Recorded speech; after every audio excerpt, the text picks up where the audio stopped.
Hey guys, this is Star What If. How are you all? Please support to subscribe this channel for watching new interesting stories. So in this video, we will see second part what if Harry was sorted into Slytherin and changed everything. Here is short summary. Thrust into Slytherin, Harry faces enemies, unlikely allies, and a destiny darker than he imagined, but he's done playing the hero their way. But before we start, if you want more stuff like this, then be sure to subscribe and like this video. And if possible share this video with your friends. Now let's start the story. So what do you think about this? Crystal asked a week after the term started. I don't know, Harry said, looking at the essay that Professor Flitwick wanted done. I mean, the soothing charm is supposed to soothe not sting. Crystal stared at him and then hit her head. Oh no, I got the incantation wrong. Don't worry, I got it wrong as well, Harry told her. Crystal, can I ask you a question? Sure, what? Crystal asked, taking out a new piece of parchment and start working on the essay again. Well, about what Ginny did, Harry said. I mean, I know that she had no control over what happened, but what she did was still horrible. Crystal looked up from what she was doing. Tell that to some of the Slytherins, Crystal said, and Harry looked at her. Harry, some of the Slytherins think that what she did was for the greater good, for Slytherin House. Now I know that you don't believe it and I don't believe it, but the others do.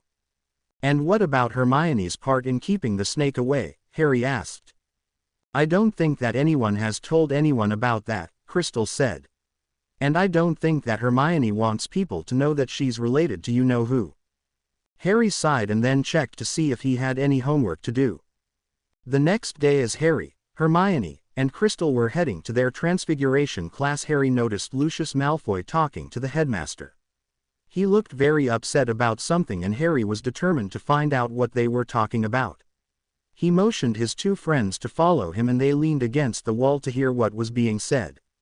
I don't know what you're talking about, Dumbledore, Lucius said. Oh, I'm sure that you don't, Lucius, Dumbledore said. But the fact that this diary was responsible for what happened, I must take your part in it seriously. Harry and Hermione both looked at each other and then Harry noticed Dobby, the elf that had given him so much trouble. What's he doing here? Crystal mouthed, noticing him as well. Harry gave her a look that told her, I don't know. You have no proof that I even gave the diary to that Weasley wench, Lucius said. Well, it didn't get there by magic, Dumbledore told him. Now I need to get going, we will have a talk soon. And Dumbledore turned around and left. Harry and the others thought that Lucius would follow, but he ended up walking right into Hermione. He sneered at her and she returned it. Well, isn't it the mudblood that's in Slytherin? Lucius taunted. You leave her alone, Crystal said, glaring at him. Lucius licked his lips and Harry knew exactly what was going through his mind. Mr. Malfoy, I've got a feeling that I know how Ginny got that diary, Harry said. I believe that you put it in her cauldron that day in Flourish and Blots. Lucius went white and Harry was pleased to see that he looked a little scared. Why don't you prove it? Lucius said. Oh, I will, Harry vowed. I will prove it. He sneered at him and then turned to leave, and that's when Harry came up with an idea. He took out one of the books that Severus had given him, the one that really belonged to Lucius Malfoy, and removed one of his socks. He then put it in the pages and replaced his shoe. He then ran over to where Malfoy was. Professor Snape wants me to give you this back, Harry told him, handing him the book. Fine, whatever, Lucius said and handed the book to Dobby. Check it over so that Potter didn't mark in it. Dobby opened the book and at once noticed the sock. He stared at it and then smiled at Harry. Well, did he? Lucius asked. Master gave Dobby a sock, Dobby told him, and Lucius noticed the sock in Dobby's hand. Dobby is free. Lucius looked from Dobby to Harry, who showed him exactly where he had gotten the sock from. You cost me my servant, boy, Lucius roared, taking out his wand. Suddenly a light shot from Crystal's hand, throwing Lucius against the wall. I think that you should go, Mr. Malfoy, Crystal said. And if you come near my family this summer I will kill you. Lucius got up and glared at the three of them. Potter, your parents were meddlesome fools, Lucius said. One day you'll wind up in the same sticky end. And he left. Harry Potter freed Dobby, What can Dobby to do show his thanks? Dobby asked. Never try to save my life again, Harry said, and Dobby smiled. So what do you think about this? Crystal asked a week after the term started. I don't know, Harry said, looking at the essay that Professor Flitwick wanted done. I mean, the soothing charm is supposed to soothe, not sting.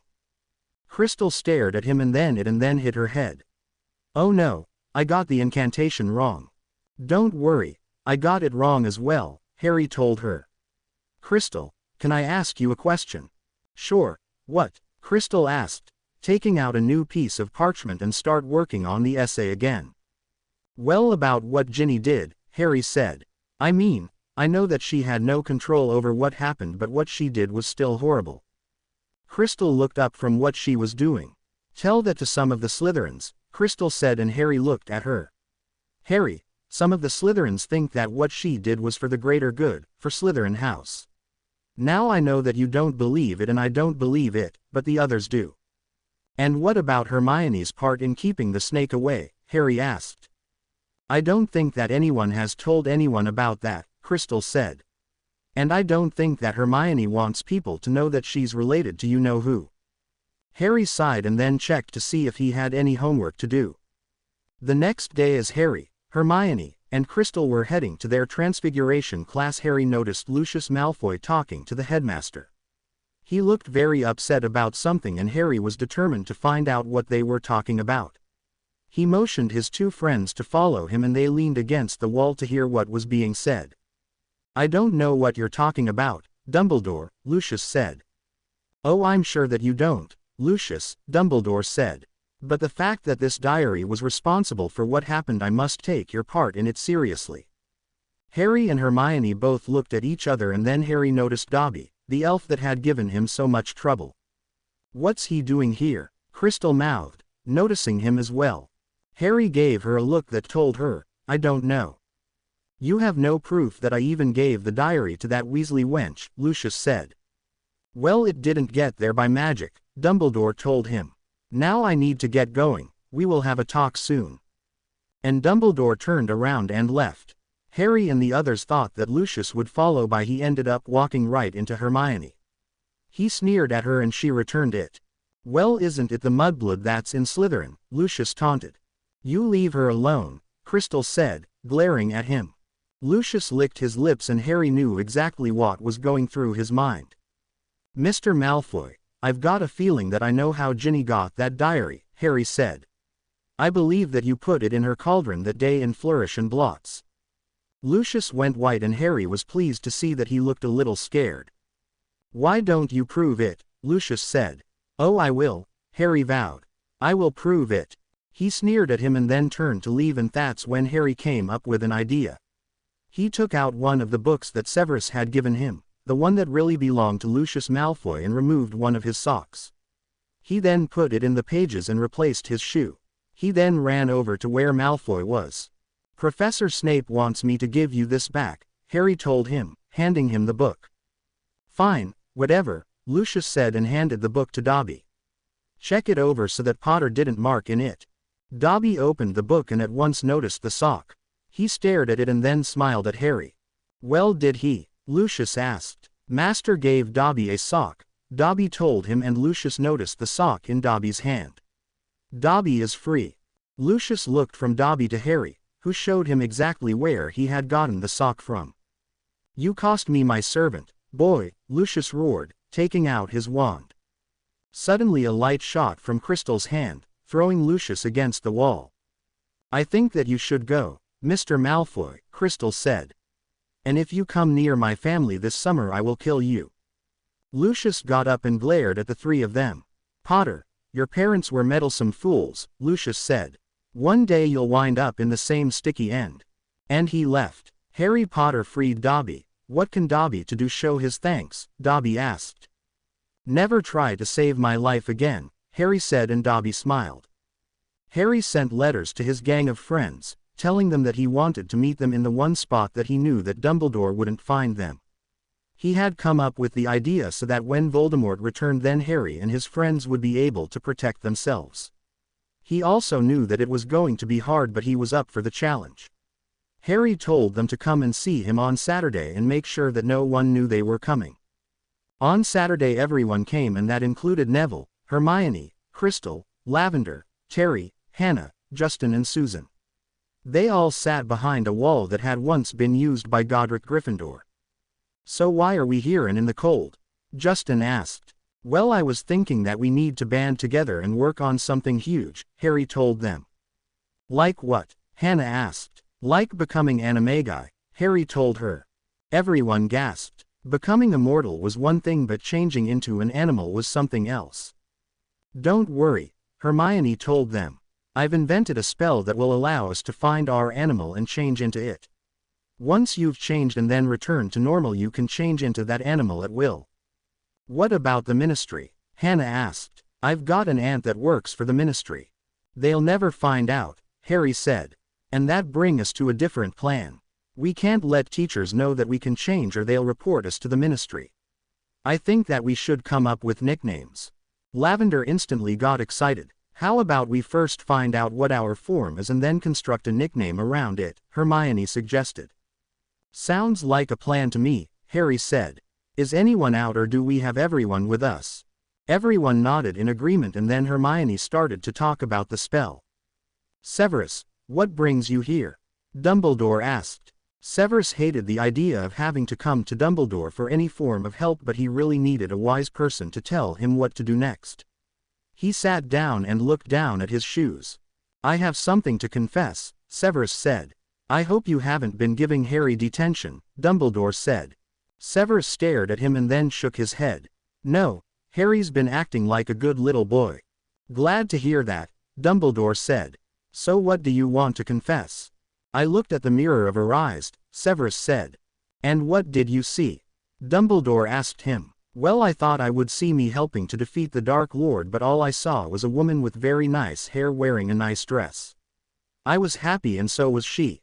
It scared me so much that I couldn't get the stone to keep it away from Quirrell." Severus fell silent and wondered what Dumbledore would do to him. "Severus, I'm not upset with you for looking inside the mirror, and as I told Harry, it doesn't do good to dwell on dreams and forget to live." "What's that supposed to mean?" Severus asked. "It means that if you truly desire this person, then she will come," Dumbledore said. "Until then, don't dwell on things that might not happen, but live for the moment, and right now you need to continue to protect Harry." "I know that," Severus said.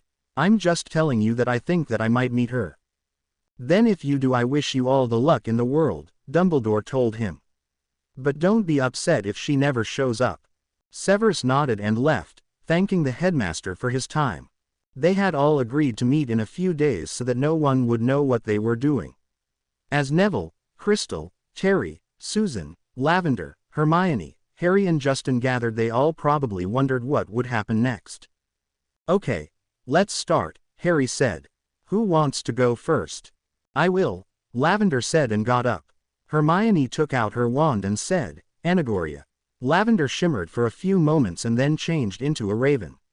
Lavender flew around for a few minutes and then landed, changing back. "How was it?" Neville asked. "It was wicked," Lavender answered. "Now change back into a raven," Harry said. Lavender at once changed back into a raven and flew around again. When she landed, she changed back into her human form. "Well, I can see that the spell was a success," Harry said. "Now who's next?" "I'll go," Crystal said. She came forward and Hermione said, "Anagoria," again. Crystal changed into a swan and flew around like Lavender had. When she landed, she changed back, and then changed again so that Hermione would know that the spell had held. Neville had become a hawk, Terry had become a cat, Susan had become a mouse. She really didn't like it. Justin had become a cat as well. Hermione had become a doe and Harry had become an eagle. When Harry lifted off, it amazed him at how free he felt. He could leave the Dursleys and no one would be any the wiser. "So what are we going to call ourselves?" Hermione asked. "The Protectors, because we're protecting Hogwarts against Voldemort." People flinched. "I like the name," Hermione told Harry. "I thought you would," Harry said. "Now we need nicknames so that we can talk without getting into trouble." "How about Midnight for me?" Lavender suggested. "I like it since I'm black." "Sounds good to me," Harry said. "I'll be Salazar." Why Salazar? Hermione asked. Because no one will suspect it's me. I mean whoever heard the boy who lived naming himself after the founder of Slytherin House. How about Merlin for me? Neville suggested. If that's what you want to be called, Harry said. That's what I want to be called, Neville told him. I think we should call Susan Whiskers, Justin suggested, grinning. And why's that? Susan asked, glaring at him. Because she's a mouse, Justin answered and laughed. Fine, whatever, Susan said. How about you, Hermione? I'm not sure if I know any Doe names, Hermione said. How about White, since you're white, Neville suggested. Fine, as long as you don't call me Bambi, Hermione told him, and that left Neville clueless. I'll be Aurora, Crystal told them. I'll be Paws, Terry told them. Morris, said Justin, who was the last. Several of them snickered and Justin frowned. We don't make fun of anyone's chosen nickname, Harry told them. Also, we don't tell anyone our nicknames. We don't want anyone to know that we've done this. The look that everyone gave Harry told him that they understood. Good, now let's get going before someone comes around. And one by one they left. Harry and his friends went down to the pitch to watch the match between Gryffindor and Ravenclaw. Hufflepuff had managed, though Harry didn't know how, to beat Ravenclaw. Since Slytherin had beaten Gryffindor, this was both houses' last chance to win so that they could move forward. I don't understand why we have to watch such a boring game, Hermione said, looking at one of the books that Harry had gotten from Severus. Well, it might not be important to you, Neville said. But it's important to us. I'm not saying that it isn't important to you, Hermione defending. I just don't like Quidditch. Crystal rolled her eyes to Neville, who allowed himself to grin. As Harry watched a Ravenclaw score, bringing them up to 40 points to 20, Harry heard Terry ask a question. Are we going to be able to get out and try our forms out? I have, Lavender told Terry. Harry turned and looked at her. What do you mean you've tried your form out? Well, like I said, I've tried it out, Lavender said, looking pleased with herself. I just opened the window and flew out. And what if someone caught you? Hermione said. Well, they didn't, Lavender told her. And unless you keep your voice down, then they'll find out. Harry turned back around just in time to see the Ravenclaw seeker catch the snitch, causing Ravenclaw to win. Come on, let's get back to the castle, Harry told his friends, and they left. Things were off. Snape knew it and he hated the feeling, and he was determined to find out what it was. Harry and his friends had been more sneaky than usual, most likely trying to keep him from finding out what they were doing. Snape had to admit that it was very clever and cunning. However, he had to see what Harry was doing and to make sure that he wasn't harming himself. He hated that he was now even more in charge of Harry's life. Of course, he had to admit that since Harry had been sorted into Slytherin last term, he had proven that he wasn't like his father. He had developed a backbone and wasn't too bad at potions. It was clear that he was more like his mother than his father. Snape shed his teaching robes and put on Muggle clothes. As much as he hated wearing them, he needed to use his new invisibility cloak to find out what Harry and his friends were doing. Snape stood under the cloak, waiting to see what would happen. He watched as Harry, Crystal, and Hermione left the Slytherin common room and hurried off. Snape followed, and soon they joined the other members of Harry's little gang. Terry has found a room that we can practice, Neville told them. Great, let's go and see it, Harry said, and they moved on. It took a lot for Snape to even join the others in what Snape knew to be the unknowing room. Snape watched as one by one they changed into a raven, a doe, a swan, hawk, 2 cats, a mouse and an eagle. So this was what Harry and his friends had been doing. Of course, when they all changed back, Snape got the next shock of his life. Being immortal is wicked, but being animals is better, Terry told the others. I agree with that, Hermione said. Well, I think all of you are fools, Snape said as he removed his cloak. The shocked look on everyone's faces was apparent, and when Neville tried to get away, Snape pointed his wand at him and then the others. Professor, Hermione stammered. Stop sounding like that traitor, Quirrell, Snape snapped. What in the world were you 8 thinking? Oh, don't ask that, you guys weren't. But Professor, Harry started. Don't but Professor me, Snape said. I'm in charge of keeping you safe, Harry, as well as you Crystal and Hermione, and I won't have you flaunting that safety around. The Ministry of Magic has rules concerning students that attempt to change into animals. You all could go to Azkaban. Neville started to cry. Sir, you're going to tell them, aren't you? Hermione said. No, I'm not, Snape said. But be warned that if you use your forms to cause trouble or break the rules, then I will tell the headmaster. Now get going, and 5 points apiece from Gryffindor, Ravenclaw, Hufflepuff, and Slytherin.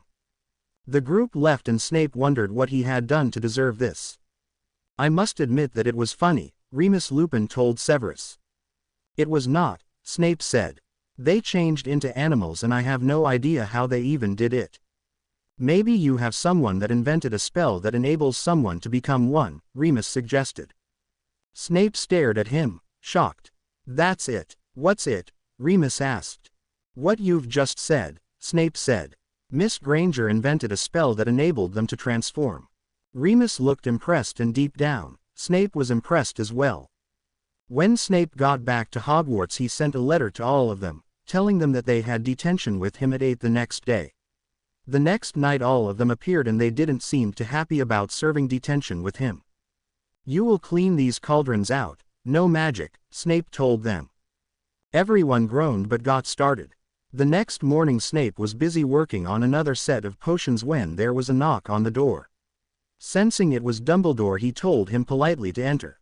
Dumbledore walked in with his usual twinkle in the eyes and a smile. Hello, Severus, Dumbledore said. Hello, Headmaster, Snape said. So what brings you down here? Well, I was worried about you, Dumbledore told him. So looking forward to the match between Slytherin and Hufflepuff? Yes, I am, Snape said. But I think you're here for a different reason other than the match. Dumbledore nodded. I was wondering if Harry is planning on spending his summer with Crystal's family. I believe so, Snape said. Well, I want you to check on him from time to time, Dumbledore said. After his second year the Dursleys will be even more scared of him. Snape gave him a strange look. You want me to be a mentor to Potter? Of course, Dumbledore said. He trusts you, since you've been talking to him. I think that he'll like seeing a friend that really cares about his welfare. I'll think about it, Headmaster, Snape said. Don't think long, the term will be ending soon, Dumbledore said. And then he left, leaving Snape to his thoughts. Everyone waited to see what would happen to Crystal after Harry had taken Pansy to the hospital wing. Crystal didn't think that she had done anything wrong and Hermione defended her actions as well. Pansy hates all Muggleborns and people that defend their Muggle heritage, Hermione said. Don't worry about it, Crystal said. I did what I thought was right. When Pansy was able to talk, she told the matron that Crystal had hit her from behind, that she hadn't even seen the hex coming. Harry highly doubted that and told Snape as much. Crystal doesn't even know anything about non-verbal spells, he had found out about those in a book. Be as it may, she still hexed her, Snape told Harry. Will she be expelled? Harry asked him. Mr. Potter, that's my decision to make, Snape told him. Now could you fetch Crystal and bring her in? Harry glared at him and then left. 20 minutes later Crystal arrived followed by Harry. Snape pointed to the chair and she sat. Harry watched him, wondering what the git was going to do and if she was going to be expelled. Snape didn't say anything for about 10 minutes and then he finally spoke. What you did yesterday was beyond anything that I would have expected from someone in my house, Snape told her. Attacking your own housemate is something that we don't condone at Hogwarts. Sir, she called me a Muggle lover, Crystal said. She has been calling me that every chance that she gets. Be as it may, you're suspended until the end of term, Snape told her. You can still take your exams, if you wish, or you can return next term to repeat your second year all over again. Crystal gasped, tears welling up. She then got up and left and Harry felt sorry for her. News that Crystal had been suspended until at least a week before the exams was met with half approval for Snape and half disapproval for Crystal. Some of the Slytherins believed that Pansy had broken the rule about insulting a housemate, which led to her being hexed in the first place. It's not fair, Hermione said. I know, Harry said. I don't like it because Pansy wins. Hermione sighed and then left the common room. The next morning Harry woke up to news that Pansy Parkinson had been killed. Harry at once told Hermione about this and she looked scared. "You don't think the heir of Slytherin is getting back at us, do you?" Hermione asked him. "I don't know," Harry said. Hermione, did you kill her to get revenge on Crystal?" Hermione gave him a look that told him that he had said the wrong thing. "Do you think that I would do something like that?" Hermione asked him. "Do you think that I would risk going to Azkaban?" Harry wanted to tell her that she had risked going to Azkaban by killing Malfoy, but he was sure that the entire house would seize on that at once and then tell the headmaster. "No," Harry said. "Then why ask a stupid question like that?" Hermione hissed and then left. Hermione continued to be in a foul mood with Harry for the next couple of weeks, even though they had been paired up and was working on a plan together. Harry felt that he shouldn't have mentioned it because it had turned Hermione into something that he couldn't even approach. The Easter holidays came around and the second years were given something new to think about. The new classes that Hermione had talked about were given to the students and Harry and Hermione looked over what they had. Harry had decided to take Muggle studies and care of magical creatures. He wasn't sure if he even liked divination, and he had also heard from a third year that Gryffindors were in both divination and care of magical creatures after Harry had picked them. "Can I change my mind?" Harry asked. "Nope. Once you pick them they go on your record." Harry at once wanted to know the earliest that he could drop care of magical creatures.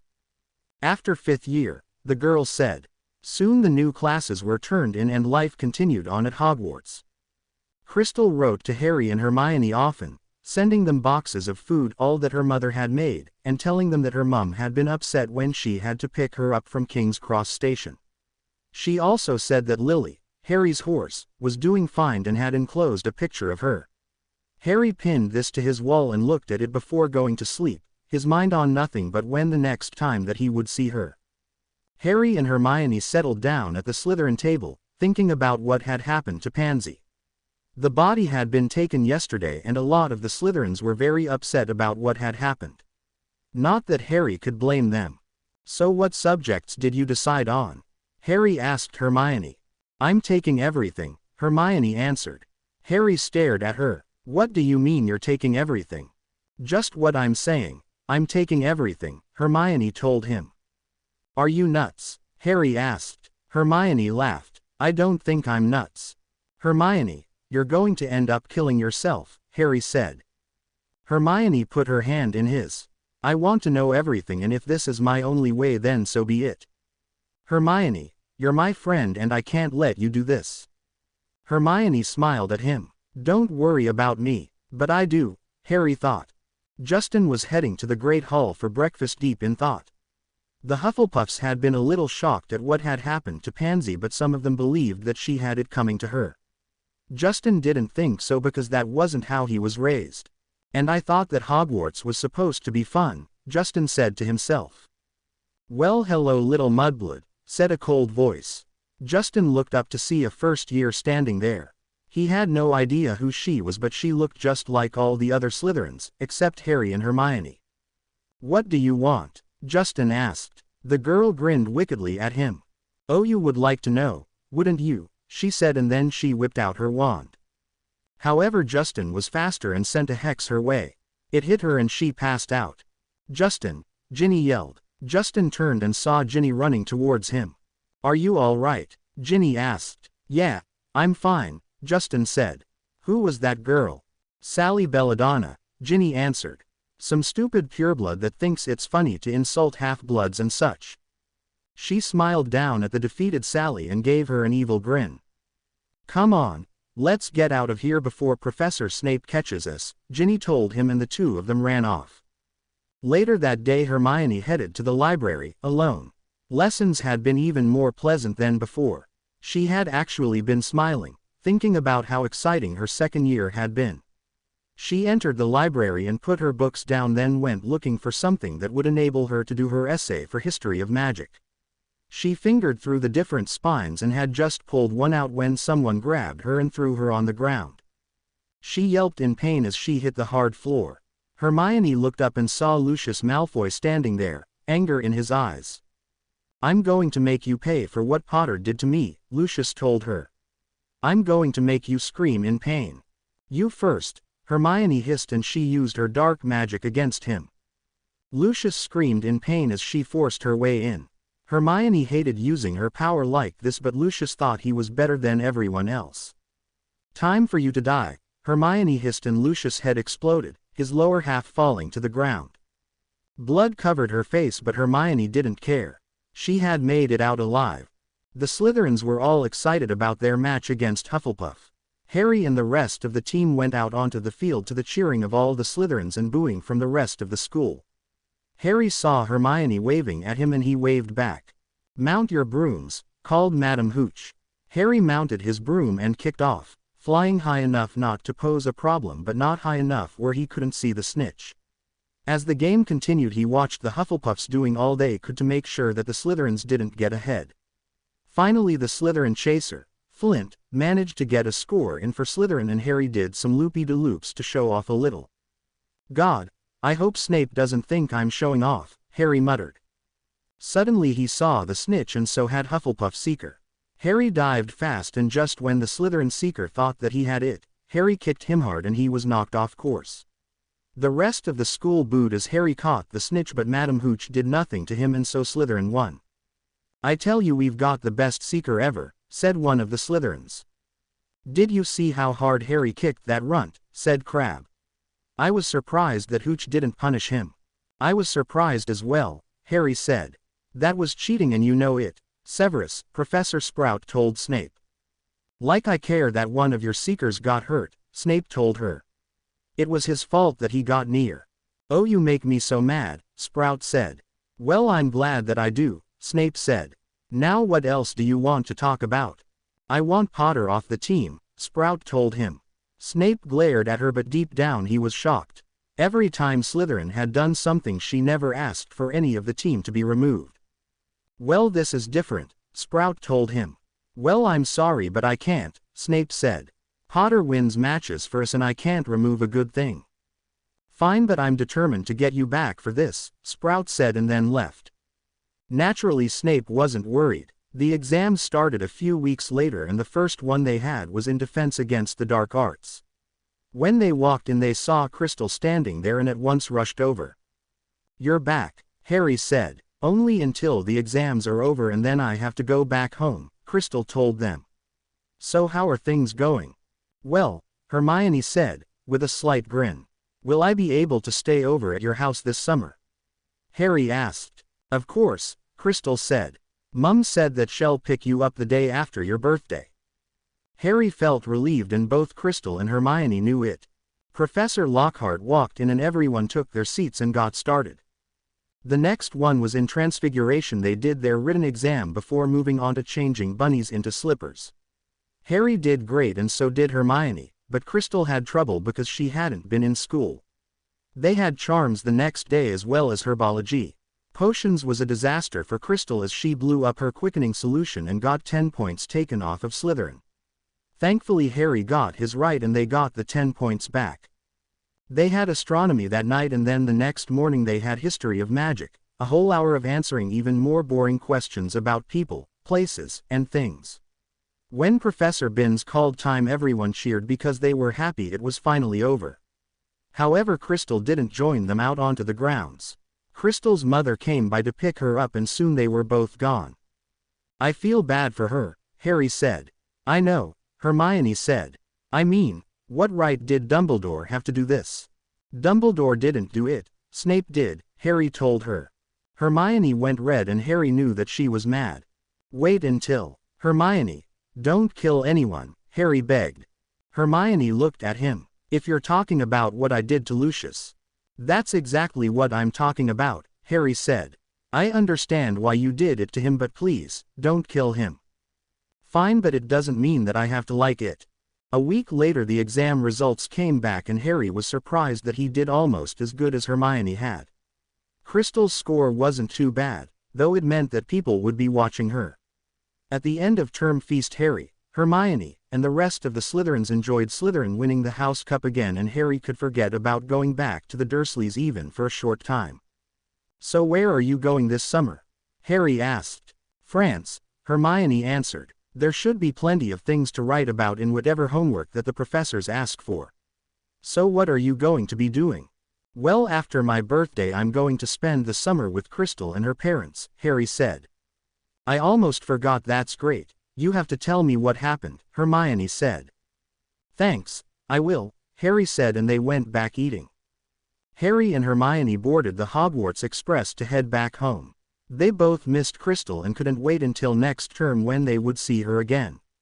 Of course Harry would be seeing her sooner than Hermione would. Can I call you, Harry? Hermione asked him. That would be great, Harry said. I could really use someone else to talk to besides Dudley. Hermione laughed. Do you think the Dursleys will give you any problems? Hermione asked. I hope not, Harry answered. I mean, Aunt Petunia was halfway nice to you when you and others visited. But I think it was more the fact that you didn't act like you were a witch, or that she didn't know that you were a witch. Sometimes I think she's clueless. I got that impression when I met her, Hermione said. Well, I hope that your summer over at Crystal's house is a lot better. Me too, and it will be if I know that you're not going to kill anyone, Harry told her. Hermione glared at him. I only used that ability when I was attacked or insulted one too many times, Hermione told him. Mr. Malfoy got what was coming to him. Harry knew that Hermione had a point and didn't press the matter any further. When the Hogwarts Express pulled into King's Cross Station, the students got off and gathered their trunks and stuff. Harry had decided to bring his snake with him so that he would have a really cool pet that Dudley couldn't match. Both Harry and Hermione chose to go together, and Harry was surprised to see Snape standing there, wearing Muggle clothes. What is Professor Snape doing here? Hermione asked Harry. I have no idea, Harry answered, and they approached. Hello, Harry, Snape said, using his first name. I'm glad that I caught you. What do you want to talk to me about, sir? Harry said, looking confused. Snape turned to the Dursleys. If I find out that you're abusing Harry anymore, I'll make sure that one of his father's old friends comes to pay you a visit, Snape hissed. I'm coming over to check on Harry several times a week to make sure that he is happy. Him being happy makes me happy and saves you from having any unpleasant side effects from happening. You have a smart nephew and you will not give him any grief for being smart. Do I make myself very clear? Now look here, you freaky boy, Aunt Petunia said. Freaky? You should look at yourself in the mirror sometime, horsewoman, Snape said. Aunt Petunia looked white with shock and Uncle Vernon started on him. Don't you dare insult my wife, sir, Uncle Vernon said. Oh, I'll insult Toonie if I want, Snape told him, and then grinned at Petunia's shocked expression. Do they still call you that? How dare you? Oh, I dare, Snape said. Now treat Harry right and we'll have no problems. If you mistreat him, then I will turn you all into slugs. Do I make myself very clear? Fine, Uncle Vernon snapped. And sign that form for Hogsmeade when it comes, Snape also said. I'll know that you didn't if he can't go. Also, you will let him do his homework, practice what he needs to practice, stuff like that. Fine, I'll do all that, Uncle Vernon said. And don't call him names, Snape pressed on. Or I'll find out. And then he turned and left. I'll see you next term, Hermione told Harry, and with a glare from Uncle Vernon she left. Come on, Uncle Vernon said, though he looked like he wanted to kill Harry. Harry grinned, thinking of the much better summer that he was going to have. Harry was busy working on his charms summer work, trying to figure out how to make his handwriting small so that he would have over the 2 feet of writing that Professor Flitwick wanted for his charms students. He took out his measuring tape and frowned. He was still 6 inches short and not too happy about it. He looked through his book, looking for anything that he could add, and then gave up. He let his charms essay dry and then rolled it up. He checked off charms on his list of subjects that the teachers had given way too much homework and replaced all his things, and then left the kitchen. It had been a better summer, so far, than last year. Last year he couldn't have hoped to be able to do his work in the kitchen, but thanks to his father threatening the Dursleys he was allowed to do his work wherever he wanted. In exchange he promised to work only 2 hours on his homework and then work in the garden. He had already planted some harmless plants that wouldn't make his aunt run for the hills. He had gotten the seeds from Professor Sprout. He placed his completed charms homework and book in the trunk and then looked over what he had for tomorrow. He was thinking of doing history of magic next. It was all about medieval witch burnings, a subject that his relatives would know all about. He closed his trunk and then decided to write a letter to Crystal, his friend. He took out a spare sheet of parchment and wrote, "Dear Crystal, things are going okay with the Muggles, at least they're not making me work like a South * Avenue. Did you complete your charms work yet? I think I have the largest writing in the world and I was 6 inches short of the required 2 feet that Professor Flitwick wanted. I'm going to start on my history of magic homework next. Say hello to everyone including Lily, my horse, and I'll see you pretty soon. Sincerely, Harry." He let the ink dry and then gave the letter to Hedwig, who flew out. When she returned he would let her rest and then send a letter to his adopted father. Working outside wasn't as bad as it had been and he thought a lot about having a father now. Snape wasn't what you call the ideal father, but he treated Harry with some respect and had given him some points. Harry remembered what Snape had told the Dursleys about him being smart. Thinking of those words made Harry feel warm all over. His father had told his relations that he was smart and that meant a lot to Harry. After he was finished he applied some sunscreen and then went to paint the fence. Harry took a shower and then returned to his room. A very scary-looking owl was waiting on him with a huge package. Harry had a feeling that it was from his father and he took the package. The owl waited and Harry suspected that he was supposed to reply. He took the letter that had been placed on the box and opened it. "Harry, I hope that you like these Muggle shoes. I've never given a present like this before, so I had to go to Professor McGonagall to make sure that I was doing the right thing. Also enclosed is some food from the Hogwarts kitchen. I know that you have one of those enchanted pouches and you can accept the stuff inside the box, if you want.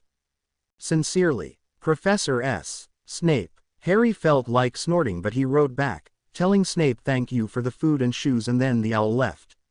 Harry ate the food that the elves had made for him, feeling contented. That night Aunt Petunia tried to make Harry feel that he was getting a little more to eat than normal by letting him have a second helping of mashed potatoes. Harry accepted it and then Uncle Vernon asked, "Is that man going to show up?" "Yes," Harry answered. "I can't tell him what he can and can't do, he's my professor." "Fine, as long as he's dressed normally," Uncle Vernon told Harry. Dudley snickered and Harry chose not to say anything. The next morning Harry got a call from Hermione, who was in France. She was all cheerful, and told him that he would be getting a very special present soon. "That's great," Harry said. "So how are things in France?" "Great," Hermione answered. "There is a lot of local history of witchcraft in this area. Professor Binns is going to go nuts when he finds out that I have a few more roles more than what he asked for. So how are things going with your homework?" "Well, I completed my charms work and I don't have to worry about defense against the dark arts." "Yeah, I heard that Lockhart doesn't want to return before Snape sent him a pranked bottle of scotch." Harry was stunned into silence. "Snape pranked someone? Harry, are you there?" Hermione asked. Yes, I can't believe it," Harry said. Hermione laughed. "Crystal told me when I wrote to her last week," Hermione said. "Oh, how are things with the Muggles?" "Okay. Being able to do my homework at the kitchen table is something that I never thought would happen." "And where are your lovely relations?" Hermione asked. Harry turned to see his aunt in the kitchen giving Dudley his breakfast. "Well, Uncle Vernon is at work and my aunt is actually giving Dudley his breakfast," Harry said. "I didn't have to cook it." "That's great," Hermione said. "It looks as though Professor Snape's warning is keeping them from giving you grief." "I know and I'm happy," Harry told her. There was a pause. "I'm glad," Hermione told him. "Well, I need to get off before Mum yells at me. I'll talk to you later," Harry said and then hung up. When Harry went into the kitchen his aunt was washing the dishes. Normally Harry would be upset that everyone had eaten and he hadn't, but he thought about the pouch that Crystal had given him and knew that the elves would give him some breakfast when he went back to his room. So he turned around and headed upstairs, eager for a bowl of porridge. That afternoon the doorbell rang and Harry went to answer it. The figure of his adopted father appeared on the other side, looking pleased to see him. "Hello, Harry," Snape said. "Can I come in?" "Sure," Harry said and moved aside to let Snape enter. Harry saw that Uncle Vernon wasn't pleased to see Snape there, and he saw Snape basking in the displeasure that his first visit of Harry's summer could only bring. He had a box with him and handed it to Harry. "We're going out for dinner, Harry, and I want you to change into that," Snape told him. "I'm sure that you'll like it." "Thanks," Harry said, seeing how jealous Dudley looked. Harry went upstairs to change and then came down wearing a green silk shirt, dress pants and dress shoes. Snape helped him with his tie and then they both left the house. Harry had never been to a fancy restaurant before, and when they settled into their seats Harry saw that all the food wasn't in English. "I'll order for us," Snape told Harry. "Thanks," Harry said, glad that someone wasn't going to make him look like a fool. When the waiter showed up, Snape spoke in Italian and showed him what they both wanted. The waiter nodded and then left, though he did return a few minutes later with their drinks. Harry took a sip of his and found that it was soda, which he was glad about. "So has Miss Slytherin called as promised?" Snape asked him, not touching his glass of red wine. "Yes," Harry answered. "She's really having a good time in France. I bet she doesn't know that there's a spot in France that she can go and get all the information that she needs about her essay," Snape told him. "I'll have to tell her when she showed up for class." Their food arrived and Harry bit into the pasta, not knowing what it would taste like. To his surprise he liked it and started to eat. Harry noticed that Snape rolled his eyes in what looked like nothing short of pleasure. "This place is the best food in the world," Snape told him after taking a sip of his wine. "I thought that you might think the same." "It's better than my aunt's cooking," Harry agreed. Snape snorted. "I think anywhere would be better than your aunt's cooking," Snape pointed out, and Harry agreed. When they had finished eating, Snape paid for his bill and both of them headed back to the Dursleys.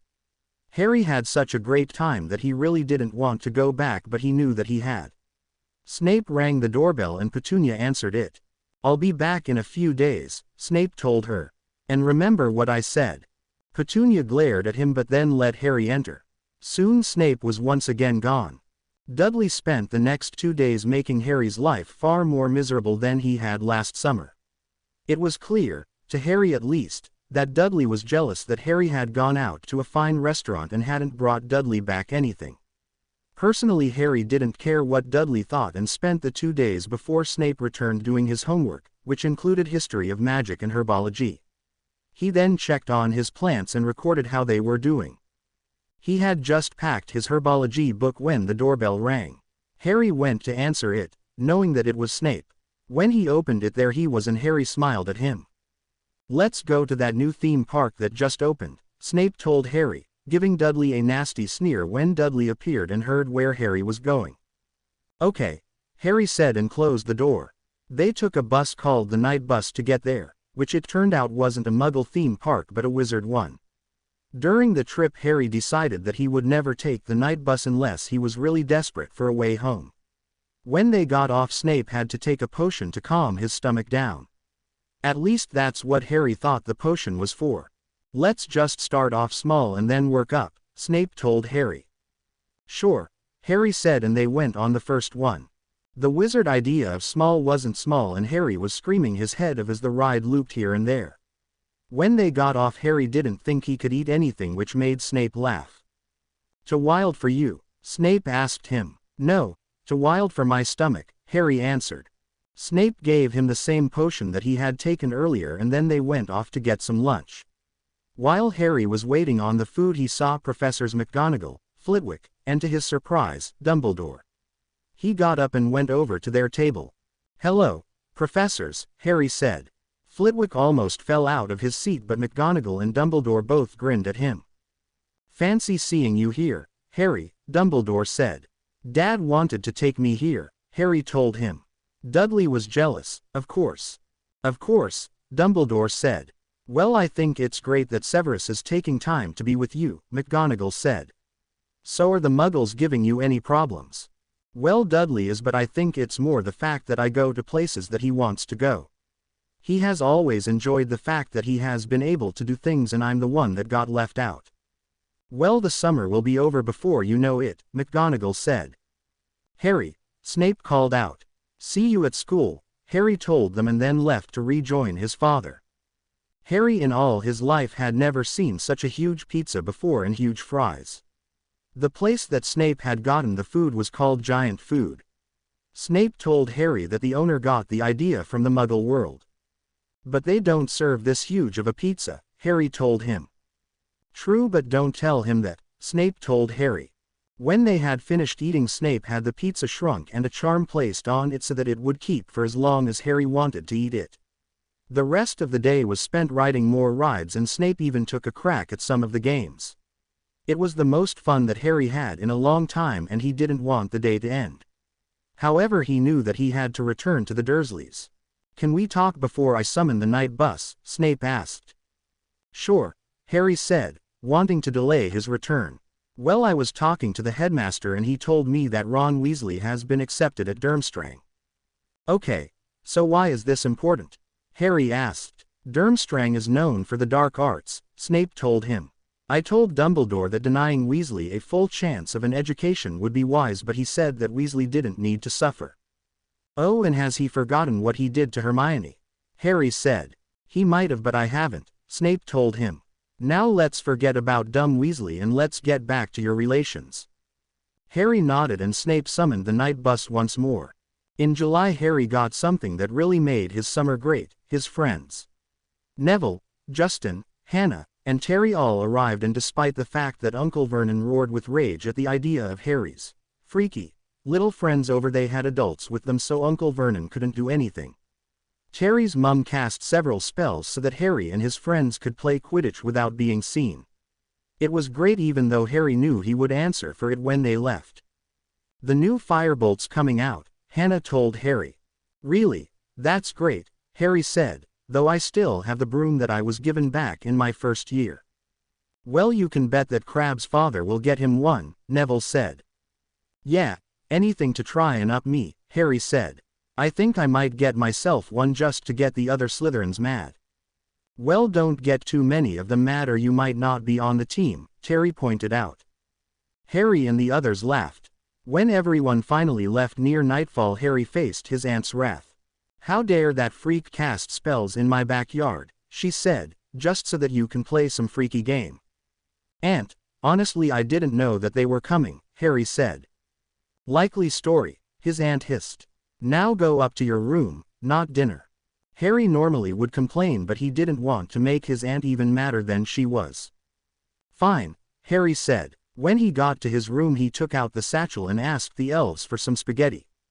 It was delivered and he sat down to enjoy his meal. As he ate, he thought about how wonderful it had been for his friends to come over and how much he hated it that they were treated like trash just because they were wizards and witches. However, fate had another shock in store for the Dursley household. The day before Harry's 13th birthday, Harry heard a doorbell ring and more than a dozen witches and wizards filed in with cake, presents, and loud noise. It was funny to watch Uncle Vernon get all mad at the idea that Harry was having a loud party and the jealous look on Dudley's face at all the presents that Harry was getting.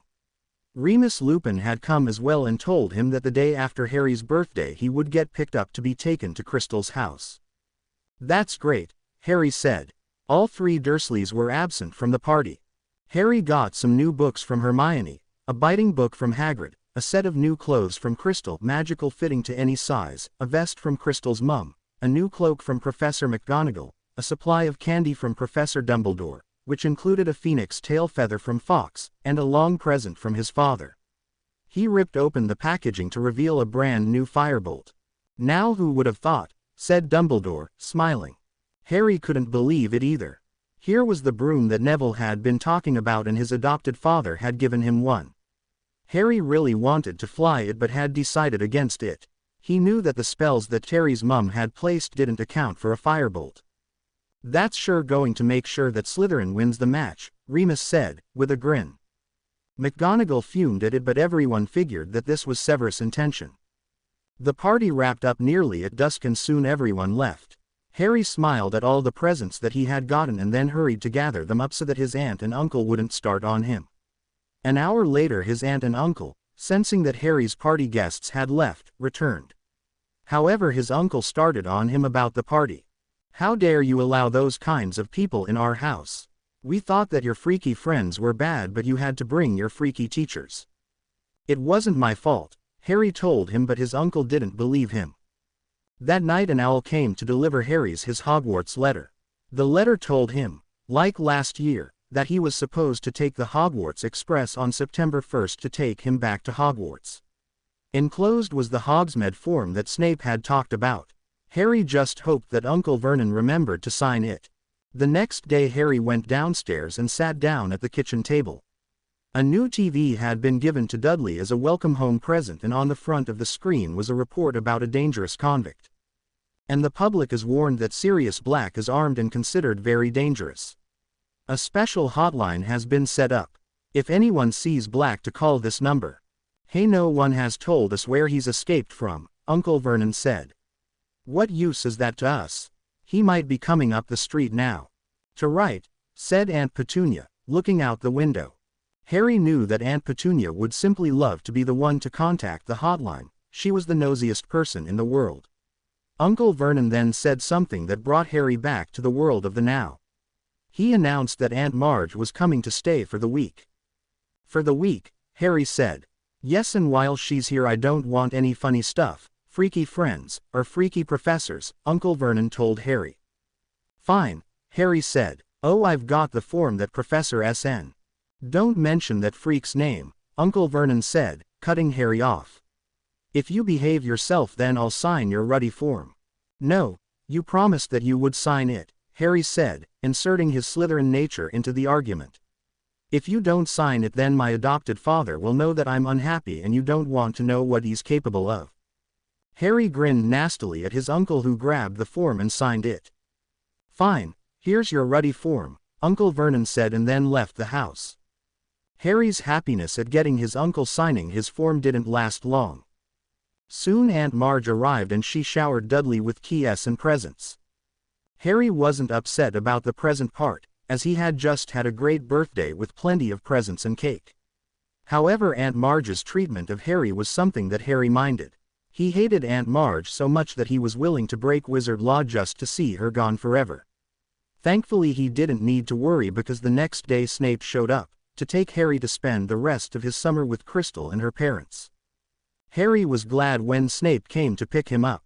He had already gone through a night of Aunt Marge's attacks, and when Snape came by early to pick him up he was grateful. The Dursleys weren't up yet, and so sneaking Harry away was easy. Thanks, Harry said. I don't think I could take another day of Aunt Marge. I had a feeling that you needed rescue, Snape said. Once again they took the night bus, and it didn't take long for Snape and Harry to make it to Crystal's house. Harry got out and held his stomach while Snape and Stan put his things on the ground.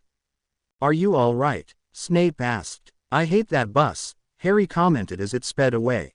Don't we all? Agreed Snape, and then they headed towards the main house. Remus greeted them when Snape knocked on the door and helped Harry with his trunk and things. While Harry allowed a potion that Snape had given him settle, Crystal's mum checked over his state of being. Did that satchel help? Her mum asked. Yes, ma'am, it did, Harry said, though Dad taking me out helped out. Dad, Remus said, frowning. I adopted Harry, Snape told Remus. I thought that if he had someone that came over often that his relations wouldn't lock him up. And it worked, Harry said, showing them the signed form.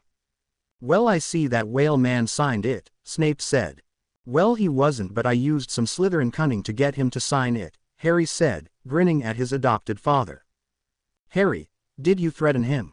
Remus asked. No, I just reminded him of what Dad said, Harry told him, and Remus turned to Snape. And what exactly did you threaten the Dursleys with? Remus asked.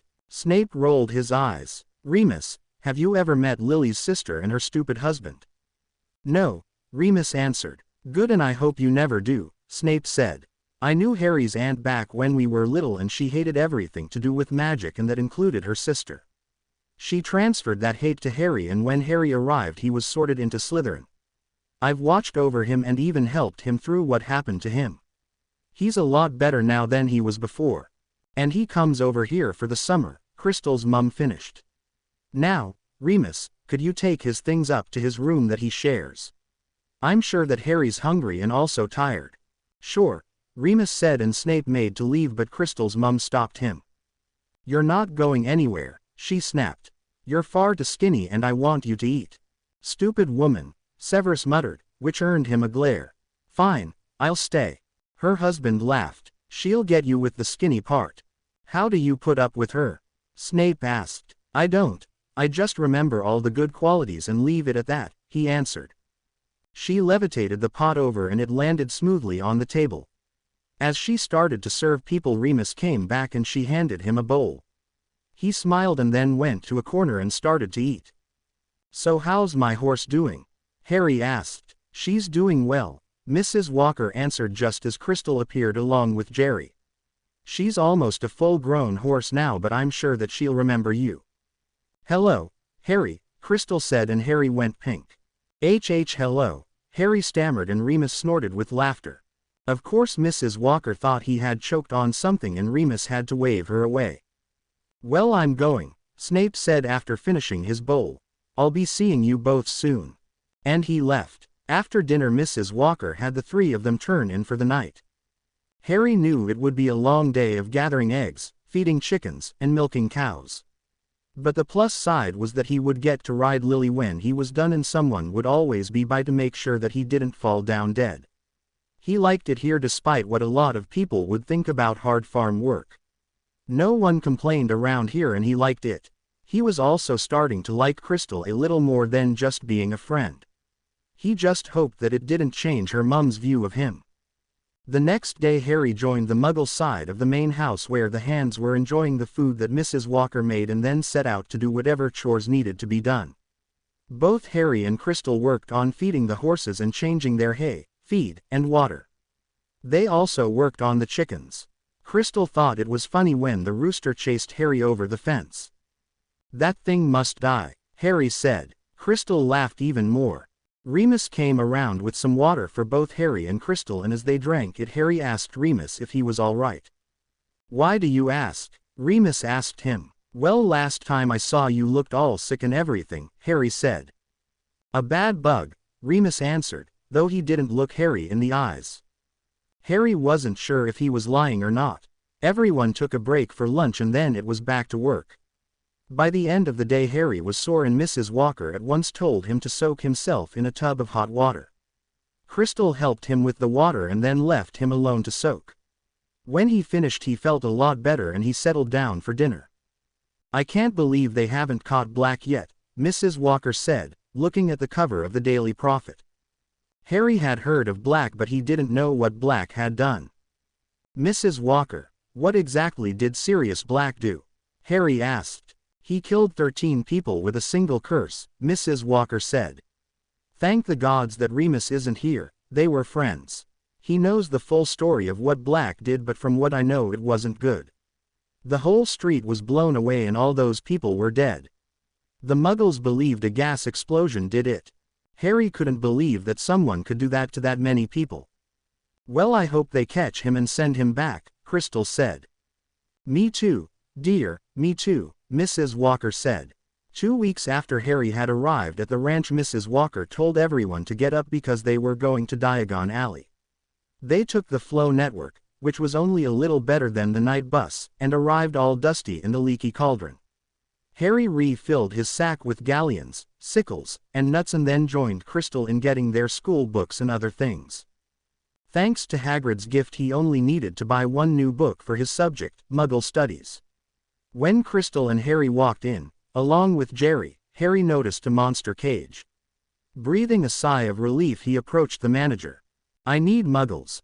A guide to the non-magical world, Harry told him. Starting Muggle Studies, well, that's a very good book, the manager told him and showed him a section that was all about Muggles. He fingered through the spines until he pulled out a purple book and handed it to Harry. He then asked him if there was anything else that he needed.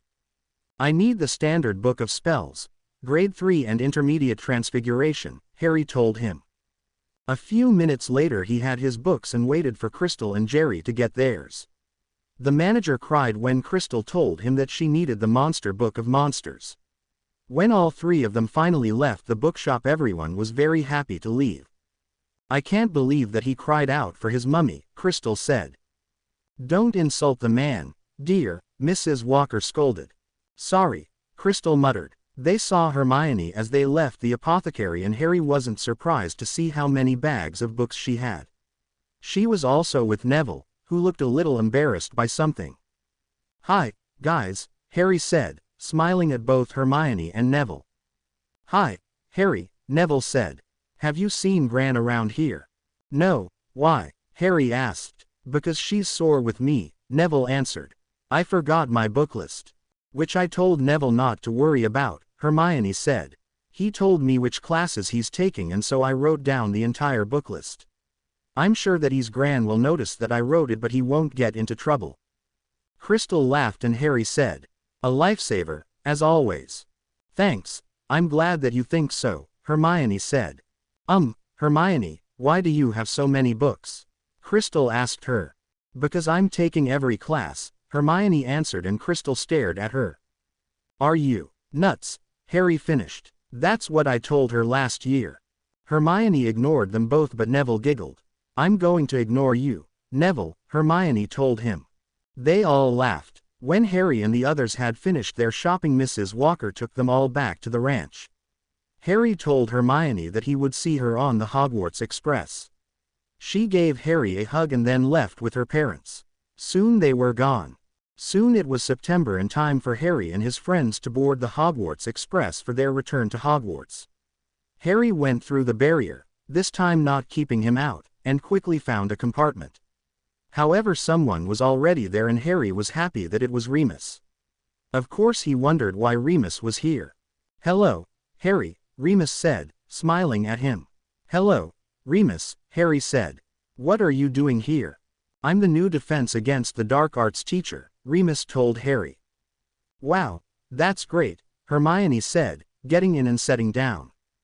"And who's this?" Remus asked. "This is Hermione Granger," Harry said. "She's in Slytherin as well, but she's really smart." "Well, I'm sure she is," Remus told him. "It's nice to see that you're making friends. Your father had several friends himself, but I, Peter, and Sirius were the closest." Harry noticed that when he mentioned Sirius' name he sort of went all red, like it was a bad memory. Harry decided not to ask him any more about Sirius. Remus fell asleep right after the train left, and that left Harry with plenty of time to talk with Hermione and Crystal. Jerry had gone off to talk to a girl named Luna Lovegood, and Harry wasn't surprised when Ginny Weasley decided against setting with them. He figured that she was still sore about being sorted into Slytherin last year. Hermione and Crystal talked about Sirius and why Harry should be careful. "Of course I'm going to be careful," Harry said. "Why don't you think that I wouldn't be careful?" "I'm just saying, that's all," Hermione said. "Well, don't," Harry snapped. Crystal and Hermione looked at each other but remained silent. No one spoke during the rest of the trip. With the Malfoy family gone, no blonde idiot came around to cause them problems, to which the three Slytherins were glad about. However, Harry knew something wasn't right when the train started to slow down. "What's happening?" Crystal asked. "I don't know," Harry answered, and saw that Hermione looked scared. Suddenly everything went black, and then someone got on the train. The windows started to get all foggy and their breaths came in mist, like something cold was coming near them. Suddenly the door opened and something horrible entered the compartment. It let out a slow, rattling breath, and Harry's eyes rolled in his head and he fell back. In the darkness he heard screaming and then a flash of green light, and Harry saw Crystal bathed in green light, the Dementor backing off. The green light ended and Crystal fell on the ground. That was when Harry finally passed out. "Harry, are you all right?" said a voice that seemed far away. Harry opened his eyes and saw Hermione standing over him. What happened?" Harry asked. "A Dementor paid us a visit," said Remus, giving Harry some chocolate. "Eat it, it will help." Harry bit into it and felt instantly better. "Thanks. I'll be back," Remus told them. "I need to see the conductor." And he left. "Are you all right?" Crystal asked him. "I don't know," Harry answered. Crystal, were you bathed in green light?" Harry hoped that her answer would prove that he wasn't going mad. "Yes," Crystal answered. "When I'm around a Dementor I glow green. It keeps them away. My mum can do it too." "Wicked," Hermione commented. "You're a natural shield against them." Crystal smiled at her compliment and Harry was glad to have her around now more than ever. The train pulled into Hogsmeade Station and Harry and the rest got off.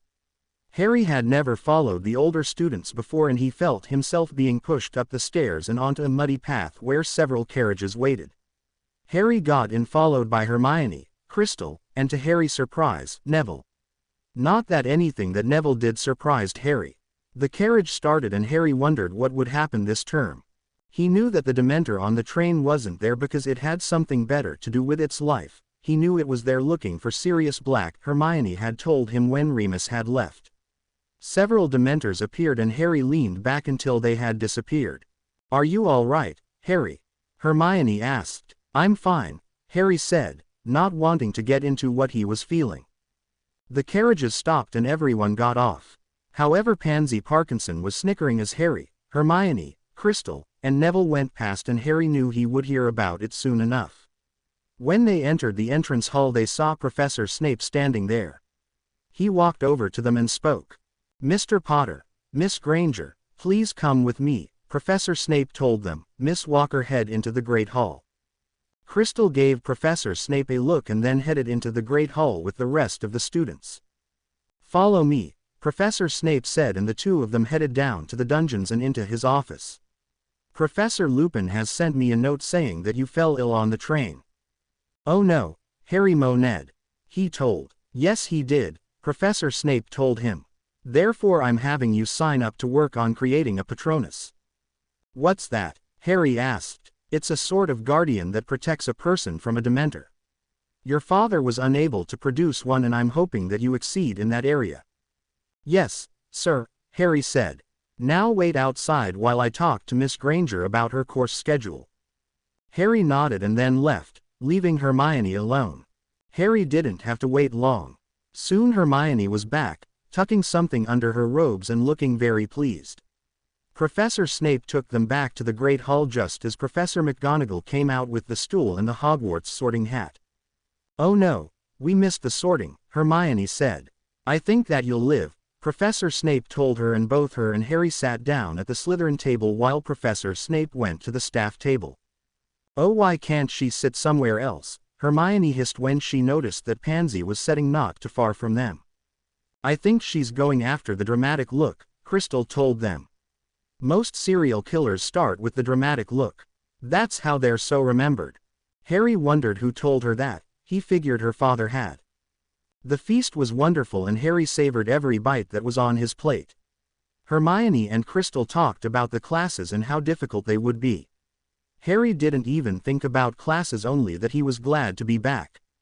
The next day Harry, Hermione, and Crystal arrived in the Great Hall for breakfast. Their timetables were already there and Harry saw that he had Muggle Studies, Transfiguration, and then Care of Magical Creatures after lunch. "I wonder what's going to be taught first," Harry asked Hermione. "I hope it's interesting," Hermione said. "Well, both of you are lucky. I decided to take divination," Crystal told them. "So have I," Hermione said, and both Harry and Crystal stared at her. "How in the world are you going to be in two classes at once?"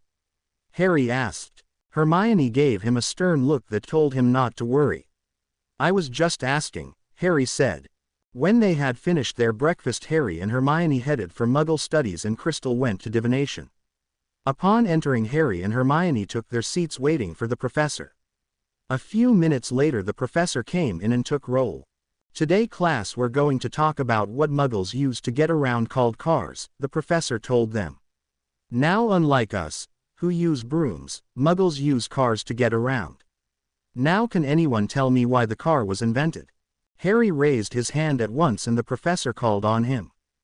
"They invented the car so that they could go faster than they had with horse and buggy," Harry answered. "Good, 5 points to Slytherin," the professor said.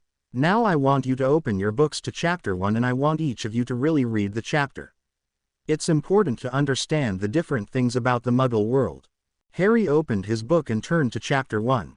The chapter told him a lot of things that he already knew, but it was funny at how the wizarding world thought of what Muggles did or didn't do. He wrote notes down and before long the lesson was finally over.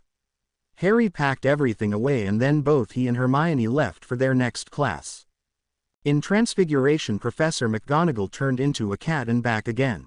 Harry and everyone clapped when she changed back and McGonagall gave them one of her rare smiles. She then talked about animagi, or wizards that could change their form at will. Harry, Hermione, and Crystal both grinned to each other. Homework, summarize the section on animagi, McGonagall told them as the class left. Thank God that's over, Harry said when they had settled at the Slytherin table. I never thought she would shut up. Too bad she doesn't know that we've been able to change at will since last year, Crystal whispered. And as long as she doesn't find out then we're fine, Harry told her. After lunch the Slytherins that had care of magical creatures headed to Hagrid's hut, which was on the edge of the Forbidden Forest. Upon arriving Harry heard several Gryffindors ask Hagrid how to open the books. You stroke them, Hagrid answered. Stupid oaf, muttered Pansy. Harry glared at her but she ignored him. The lesson wasn't as bad as Harry though for Pansy it was bad. They were introduced to hippogriffs, which Hagrid said were safe. However, Pansy got hurt when she insulted Buckbeak and had to be taken to the hospital wing. Harry didn't feel one bit sorry for her. He did feel sorry for Hagrid as he knew that the man could get fired. I can't believe that happened, Hermione said as they worked on their Muggle studies work, and on his first day too. I know, I feel for him as well, Harry said. He really enjoys the subject. Do you think we should talk to him? Hermione suggested. Oh, great idea, Crystal said. Remind him of what he did. I think it's a great idea, Harry said. Harry decided to wait a few days before having a talk with Hagrid. When he left his dorm he was joined by Crystal, who wanted to make sure that Hagrid was all right. They knew it had been Pansy's fault that she had gotten hurt and they wanted to lend their support. Naturally, Harry wasn't surprised that Hermione had decided to join them since Hagrid was her friend as well. Harry knocked on the door and was met with a very hungover Hagrid. He hissed at the light but motioned them to come in. When they entered they saw that Snape was there, a goblet in his hands. Here's your potion, Hagrid, Snape said. And remember to come by my office at 8 tonight. Hagrid nodded and then Snape left. What's going on, Hagrid? Harry asked him as Hagrid took the potion that Snape had given him. And what kind of potion is that? Hangover potion, Hagrid answered. And I'm retaking the lessons that I should have learned. So far it's just Professor McGonagall and Professor Snape. Harry was surprised but Hermione was delighted. Does this mean that you'll become a fully qualified wizard? Hermione asked. Yes, Hagrid answered, looking better. I was kind of good in potions and transfiguration, and since Dumbledore managed to prove that Tom Riddle had been wrong about what happened and that he had been the one attacking students, then the Ministry agreed that I could continue with my studies, minus the homework. Crystal giggled and Harry found himself liking it when she giggled. So how are things with your lessons? Hagrid asked. Harry showed off his whiz at potions, again, Crystal said. So Snape gave Harry about 10 points. That's good to hear, Hagrid said.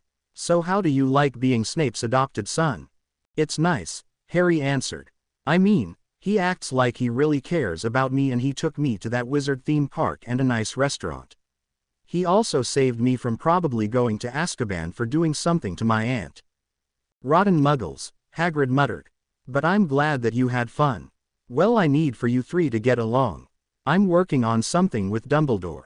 Oh, and what's it about? Crystal asked. Nothing, Hagrid answered. Harry and Hermione looked at each other. Hagrid, you can tell us, Crystal urged. You're our friend. Okay, but don't tell anyone that I told you, Hagrid said. Dumbledore is working to get Buckbeak off. He said that if it doesn't work that Snape would help smuggle Buckbeak to one of his estates that have plenty of hippogriffs. That's another reason why Snape was here. Oh, that's exciting and dangerous, Hermione said, if Professor Snape gets caught. He won't, Harry said. Like we would tell anyone at the Ministry that my father is smuggling a creature that might be killed. Thanks, you three, Hagrid said, and Harry, Hermione, and Crystal left. Harry spent the rest of the weekend doing all his homework, including Lupin's Defense Against the Dark Arts homework, which was to summarize the chapter on boggarts. Crystal spent a lot of time next to Harry and Harry wondered if he was starting to fall in love with her. True, he had always considered her a friend since he had first met her the day after his sorting, but he was wondering if he was too young to fall in love. He didn't even know what love was like as he had been raised by the Dursleys. "Harry, can I ask you something?" Crystal said when Harry closed his book. "Sure, what?" Harry said. "Well, I know that your uncle signed your form, and so I was wondering if you wanted to go to Hogsmeade with me." Harry was shocked. A girl was asking him out. Sure," Harry said, not knowing quite what to say. Crystal got excited at his answer, but then Harry heard crying and turned to see Ginny running up to her dorm. "What's wrong with her?" Crystal asked, a worried look on her face. I think that she's suffering from disappointment," Harry said, though deep inside he was glad that Crystal had asked him out. Ginny still looked upset when Harry and Crystal sat down together at the Slytherin table. When Hermione asked Harry what was wrong with Ginny, Harry told her about Ginny overhearing Crystal asking him out and what he had said. "Oh, poor Ginny," Hermione said. "She has this huge crush on you." "I know, but she can't come to Hogsmeade with us," Harry said. "I know that, but she's still hurt," Hermione told him. "I'll try and make her feel better." "Thanks," Harry said. September came to an end and October started. Harry was soon practicing on the Quidditch field with his new broomstick, just to get a feel for it. He had decided to leave his old broomstick behind, though he was going to use it for the first match of the season. "That's great, Harry," Flint told his seeker. "Thanks," Harry said. By time practice was over, Harry was beat and ready for a long soak. He closed the bathroom, which automatically locked, and then drew his water. When it was finished, he climbed in and thought about what had happened so far. A great girl had asked him out, which he had accepted, and he had a great practice. Nothing could go wrong. Fate showed him how wrong he was when he noticed one thing missing from his room when he got out of the bathroom. His new firebolt was gone. Harry left his dorm, telling Crystal that he would be back, and headed off to his father's office. How could someone come into his room and steal his broomstick? He checked his watch, a gift that he had gotten for himself, and saw that it wasn't 8 yet. He knocked on the door and it opened.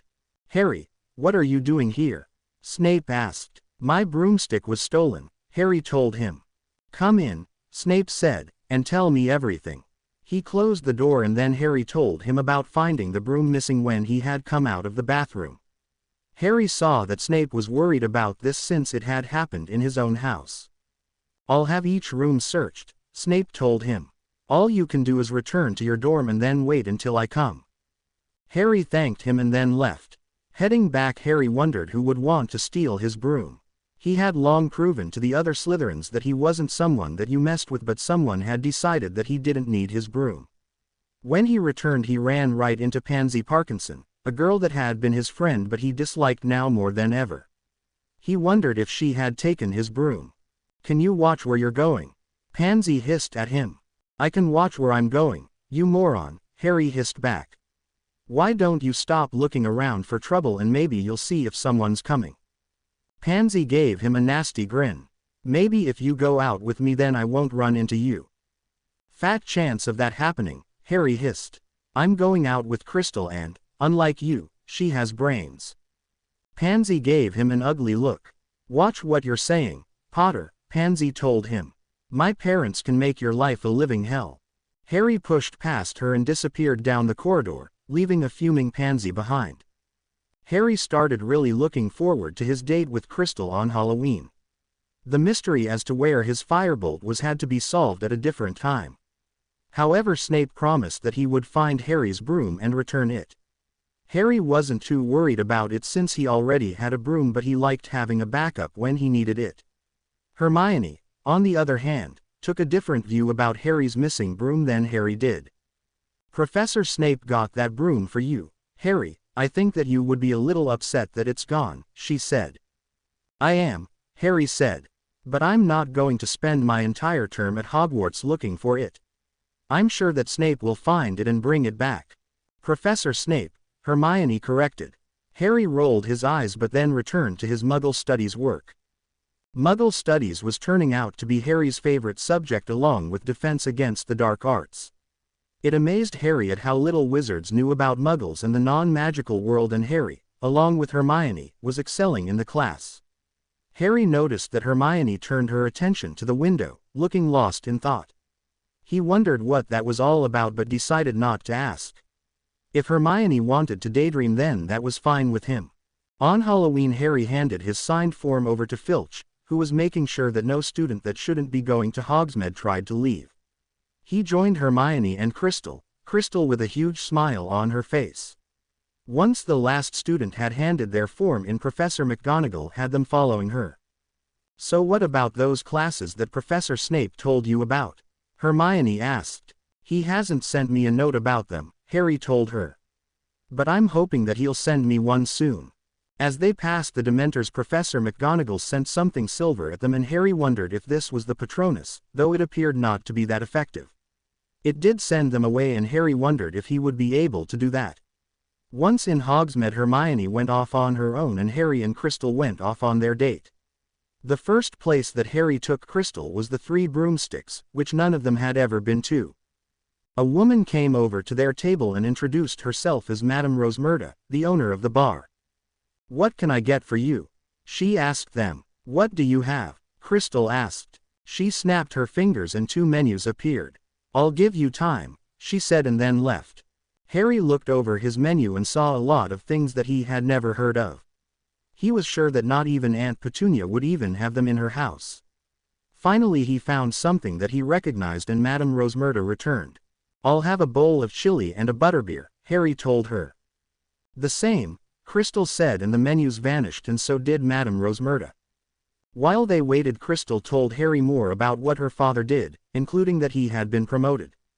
Harry was very happy for him, but their good time was ruined by Pansy Parkinson, who was a few seats over. "Oh look, it's the Slytherin scum," she said over the loud noise. Everyone stopped what they were doing and Harry felt like killing her. Pansy walked over and grinned at the two of them, Crabbe and Goyle with her.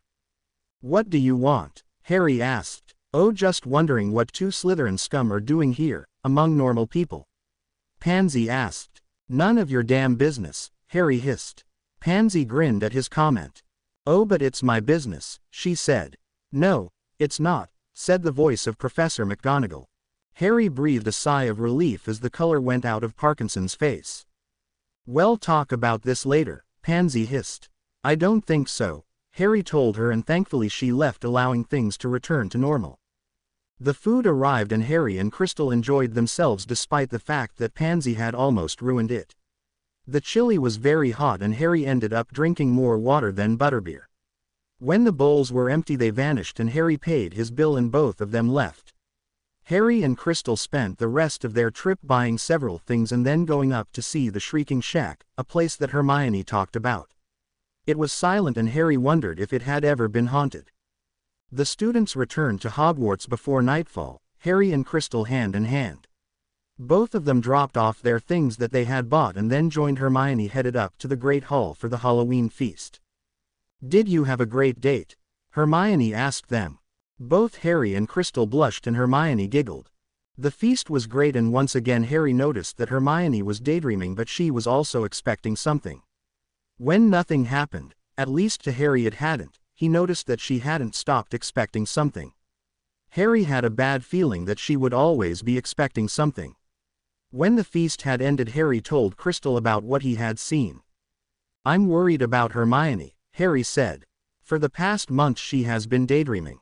"Has she in class?" Crystal asked, worried. "I don't know," Harry answered.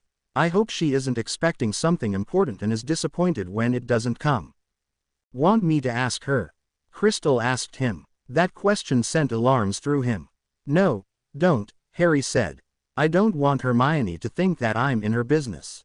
"Agreed," Crystal said. "I guess we'll just have to wait and see."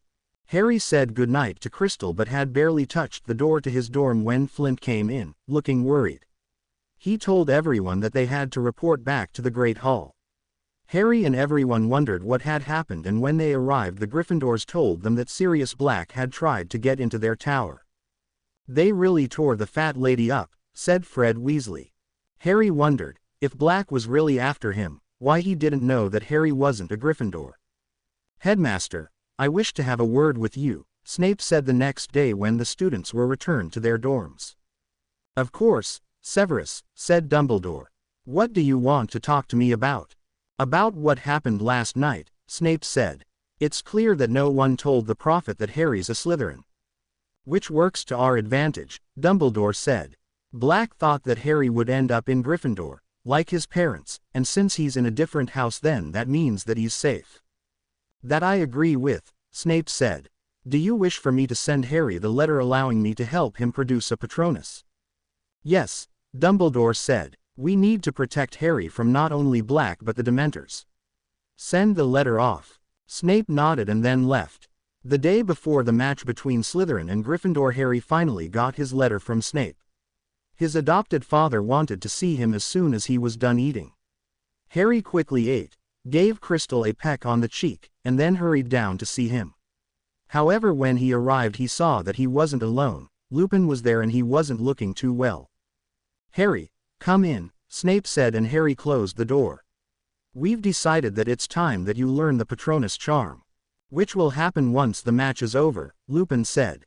I do hope that you'll forgive me for not being a part of the process. Though Severus has promised that I'll be able to take part in a few days. Harry nodded and then Lupin left. What's wrong with him? Harry asked. Nothing that concerns you, Snape told him. Now I believe that you have a lesson to attend. Harry glared at him but left. Harry couldn't focus on his lessons, too excited about the idea of being able to defend himself against Dementors. The next day was Harry's match against Gryffindor and he was looking forward to beating them. The conditions weren't for anyone and Harry knew that he would have to work hard to catch the snitch before Colin Creevey, the new Gryffindor seeker, got it first. Madam Hooch blew the whistle and they were off. The weather was even worse than it had been on the ground and Harry had to fight that and the players. Once he almost got hit by Fred Weasley, who thought he was a bludger. Harry was sure that he would tell everyone that Harry is a bludger. Suddenly the whistle blew and Harry landed next to Flint, or almost ran into him. Under here, Flint told the team. Everyone huddled as Flint told off one of the Slytherin chasers. Harry didn't think it was fair for Flint to blame everyone for what was going on. Flint turned to Harry. You need to get that snitch before that mud. He stopped at the look that Harry was giving him. Don't worry, I'll get it, Harry told him. Good, Flint said, and then they were off again. The match continued on and then suddenly Harry saw a large dog on the upper stands and then a sudden cold. Several Dementors had come onto the field and they were pointing at Harry. Harry fell off his broom and started going down, down, a loud scream coming from inside his head, and then he knew no more.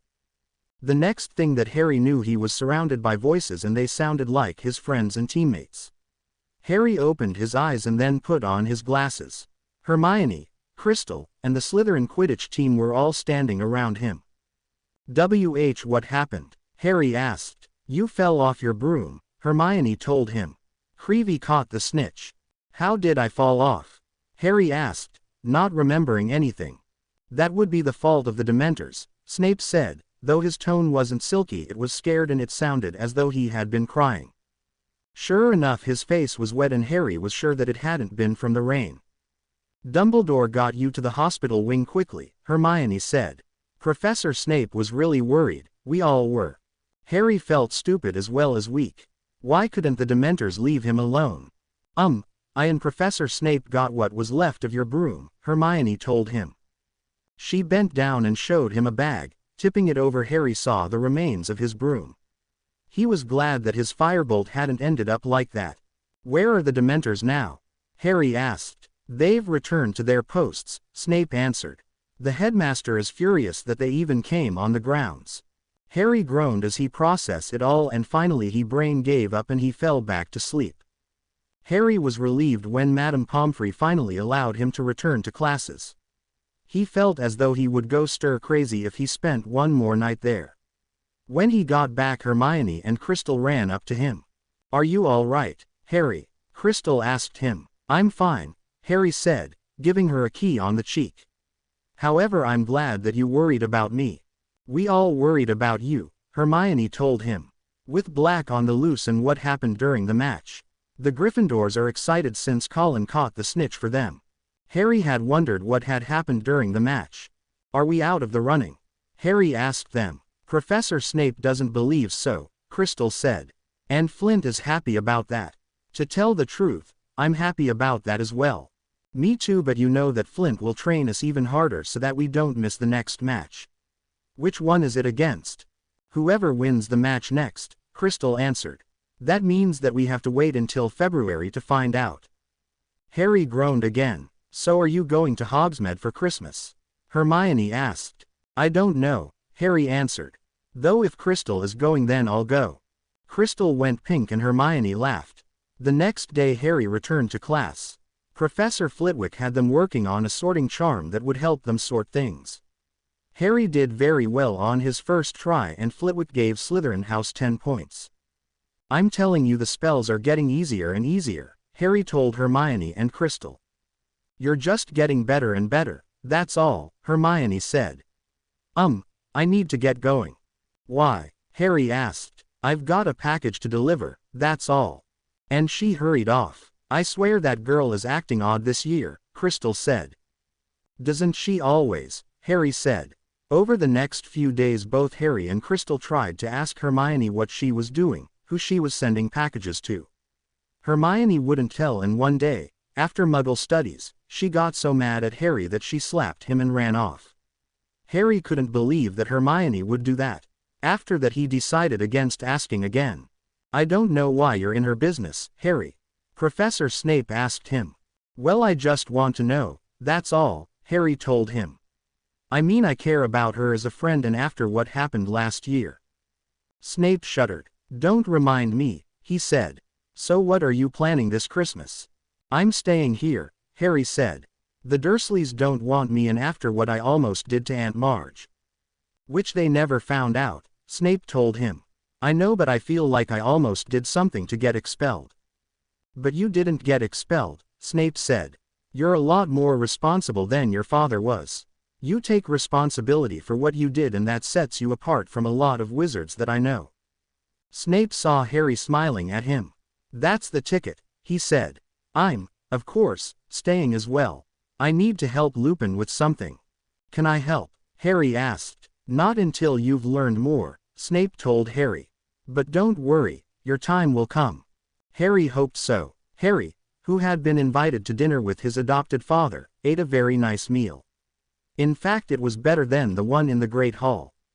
Harry asked him if he had found his broom yet. Actually I have, Snape said. Or Miss Slytherin found it. He motioned with his hand and Harry's birthday present came forth. Who took it? Harry asked, unable to believe that his broom was back. Ginny Weasley did, Snape told him. Don't worry, I took points off and gave her detention. Thanks, Harry said. I was worried that I wouldn't be able to pay for a new broom and we would be stuck. Snape agreed with Harry on that point.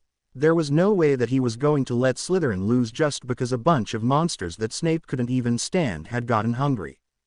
Sir, why did the Dementors come onto the field? Harry asked. They're hungry, Snape answered. Their supply of prey has dried up. I don't think they could keep away from the pitch, all those emotions running high. It was their idea of a feast. Both Snape and Harry shuddered. And this Patronus charm that I'm learning, Harry said. I'll be able to keep the Dementors away. Yes, but I must warn you, the more there the harder it is to resist, Snape warned him. I do hope that you don't have to use it, but it's a skill worth learning. Speaking of skill, Harry said. I've been reading and it says that there's a skill called occlumency, or the ability to shut out the mind. Is it something that I can learn as well? Snape was surprised that Harry wanted to learn this. It's very difficult, Snape warned. You need to bring up a strong wall in order so that no one can find out what you know. I'm willing to do it, Harry said. I mean, I don't want Tom Riddle to know what I'm thinking or anyone else. Can you teach me, or do I have to go to someone that knows the skill? I can teach you, but it will be painful, Snape warned. Sir, I'm immortal and can change my form into an animal, Harry said. I believe that I can do it if I'm determined enough. Very well, Snape said, going over and taking down some books and handing them to him. Read these and then when Christmas break ends I'll teach you. Thanks, Harry said, and he left. The students once again left for their winter holidays, leaving Harry this time with only Hermione. Harry had decided not to go to Hogsmeade the day before term started because he really didn't have any money left from all the supplies that he had gotten in his last trip to Hogsmeade. Anyway, The Weasley twins were around and they had decided to pay Harry back for forcing their brother to go to some school far away. Thankfully Harry had gotten one up on them before they had left. Harry had been in the library when he noticed that the twins were in there as well. He watched them and noticed that they had a bit of old parchment, and Harry watched as they said, "I solemnly swear that I'm up to no good." Harry hurried away, to pretend to be looking for a book that he needed. "Potter's here," he heard Fred say. "Remember that we need to say mischief managed before leaving, Fred," George had said. "Don't say it out loud," Fred hissed. "Potter might have." "He didn't hear anything," George said, and then made the one mistake that they shouldn't have. They tried to hex him. Madame Pants was on them before they knew it, and as she forced their things to go with them, Harry noticed that the map had remained. Harry picked it up and saw that it was a map of Hogwarts. He glazed at it with excitement and then said mischief managed, and the parchment went blank. He then hid it inside his robes and hurried off. Fred and George were in a sour mood up until they got on the Hogwarts Express. They had no idea that Harry had their map and he wasn't going to tell them. What kind of Slytherin was he? Naturally he told Hermione, as she was his best friend, and she grinned wickedly as he showed her the map and what it did. "They're going to be so upset when they find out," she said. "Which they won't," Harry told her. "That is if you don't tell." Hermione snorted. "I hate Gryffindor House and everyone in it, except our friends." "Good," Harry said. "Oh, I'm going to learn how to close my mind." This got Hermione's attention and she wanted to know more. Harry showed her the books, one of which he had read and found fascinating, and let her read one of them. Harry spent most of the holidays reading the books that his adopted father had lent him. All of them talked about building a wall or emptying your mind of emotions.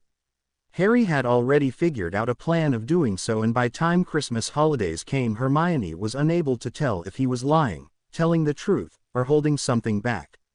Harry really couldn't wait to see if it would hold up to someone like his father.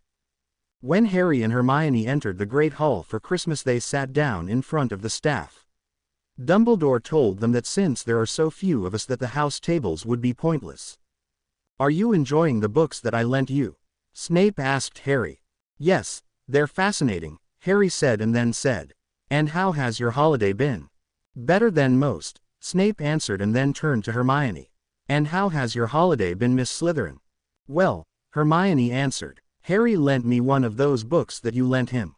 Hoping to be able to do the same thing that Potter is trying to do?" Snape asked. Hermione nodded, and then a very strange-looking woman walked in. She had on way too much jewelry and Harry wondered who she was. "Sybil, come in," Dumbledore said, offering her a seat. "Thanks, Headmaster," Sybil said and sat down. Dumbledore turned to Harry. "This is Sybil Trelawney, divination teacher," he told Harry. Hermione snorted at what Dumbledore had said and Sybil turned to Snape. "I see that you'll soon meet your heart's desire," she predicted. "Not likely," Snape said, "unless the dead can come back to life." And he got up and left without saying goodnight. Several hours later Harry wondered what that had all been around. True, he wasn't about to ask his adopted father what it had been about, but something about what Sybil had told him reminded him of his first year when both he and Snape had been in front of the mirror. Snape had grown terrified of the image and Harry wondered if that was what Sybil had been talking about.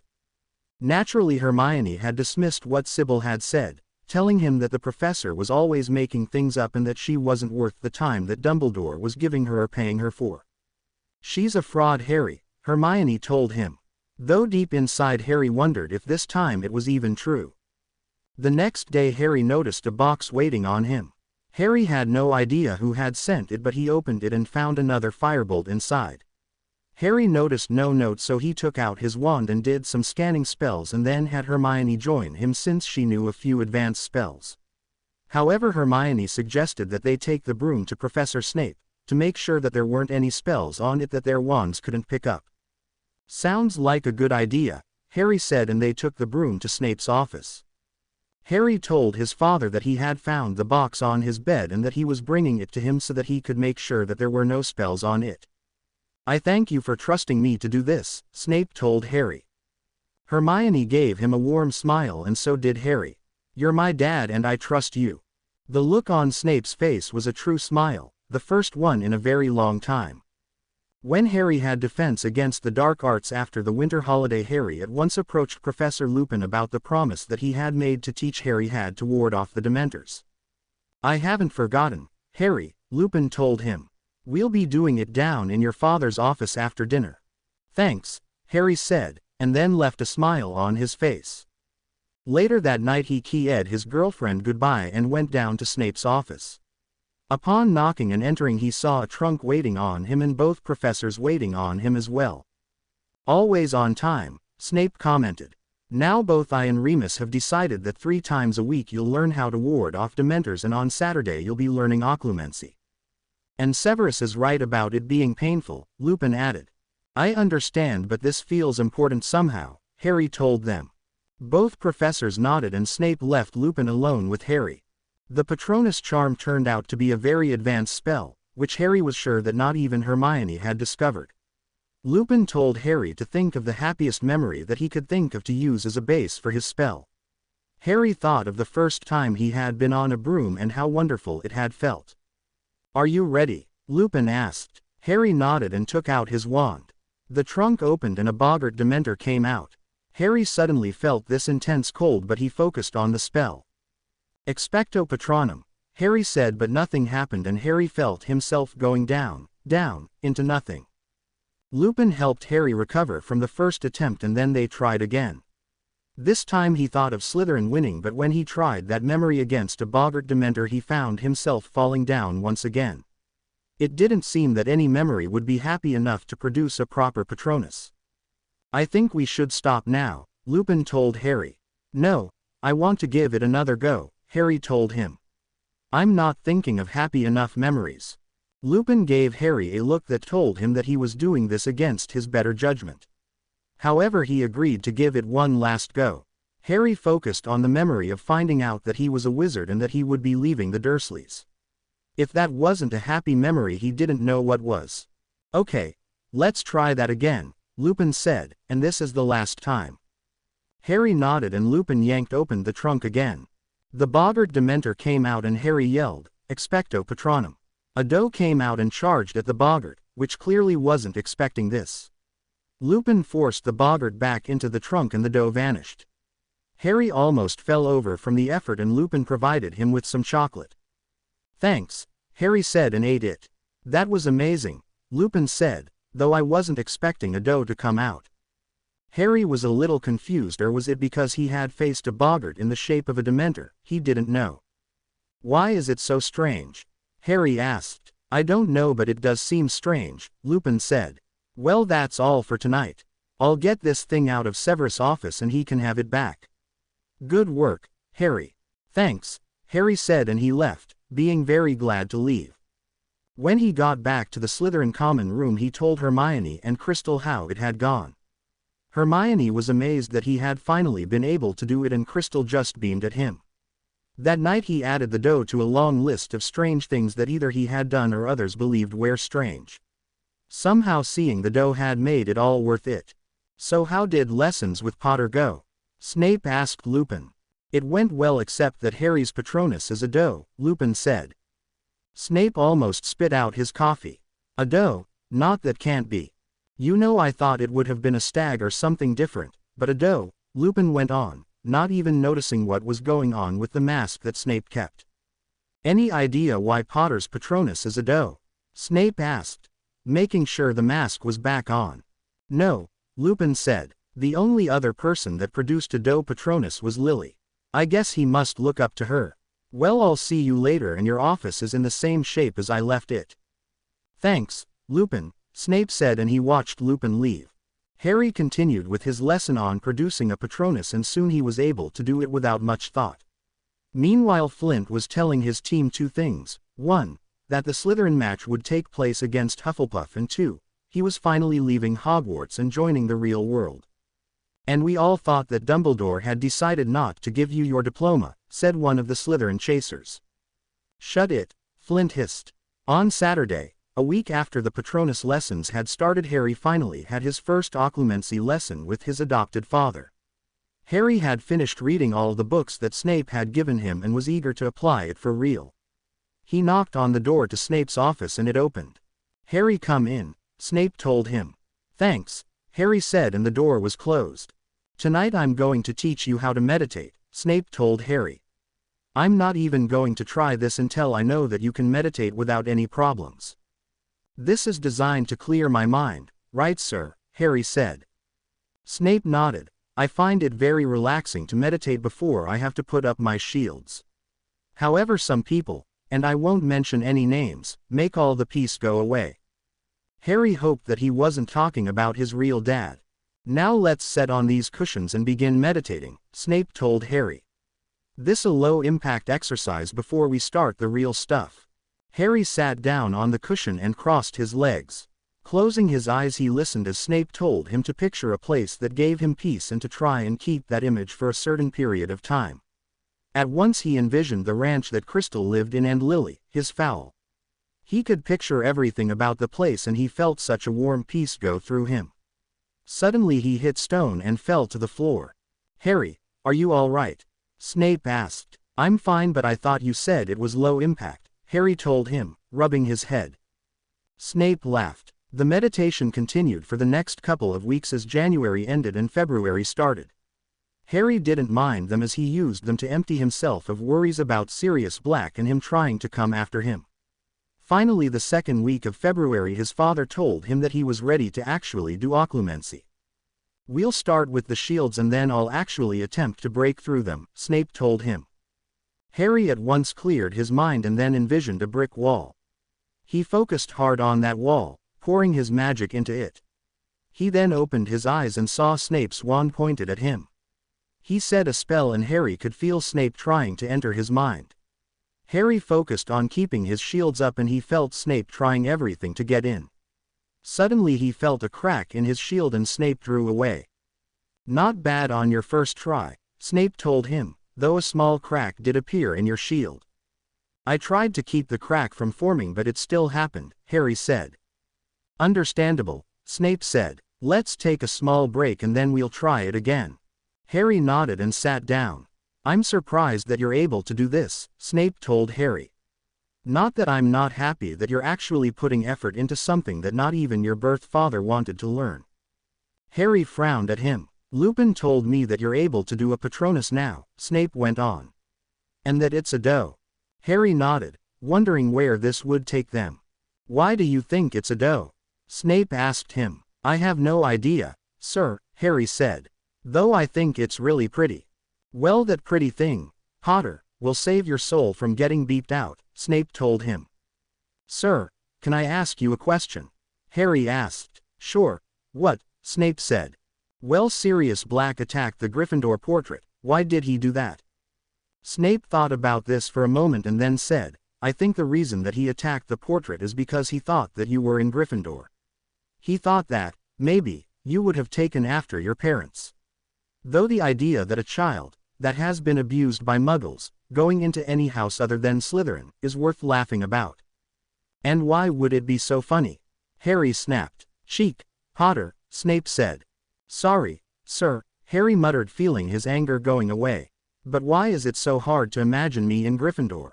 "Because Professor McGonagall would have no experience handling you, as an abused child, and everything that goes with it," Snape told him.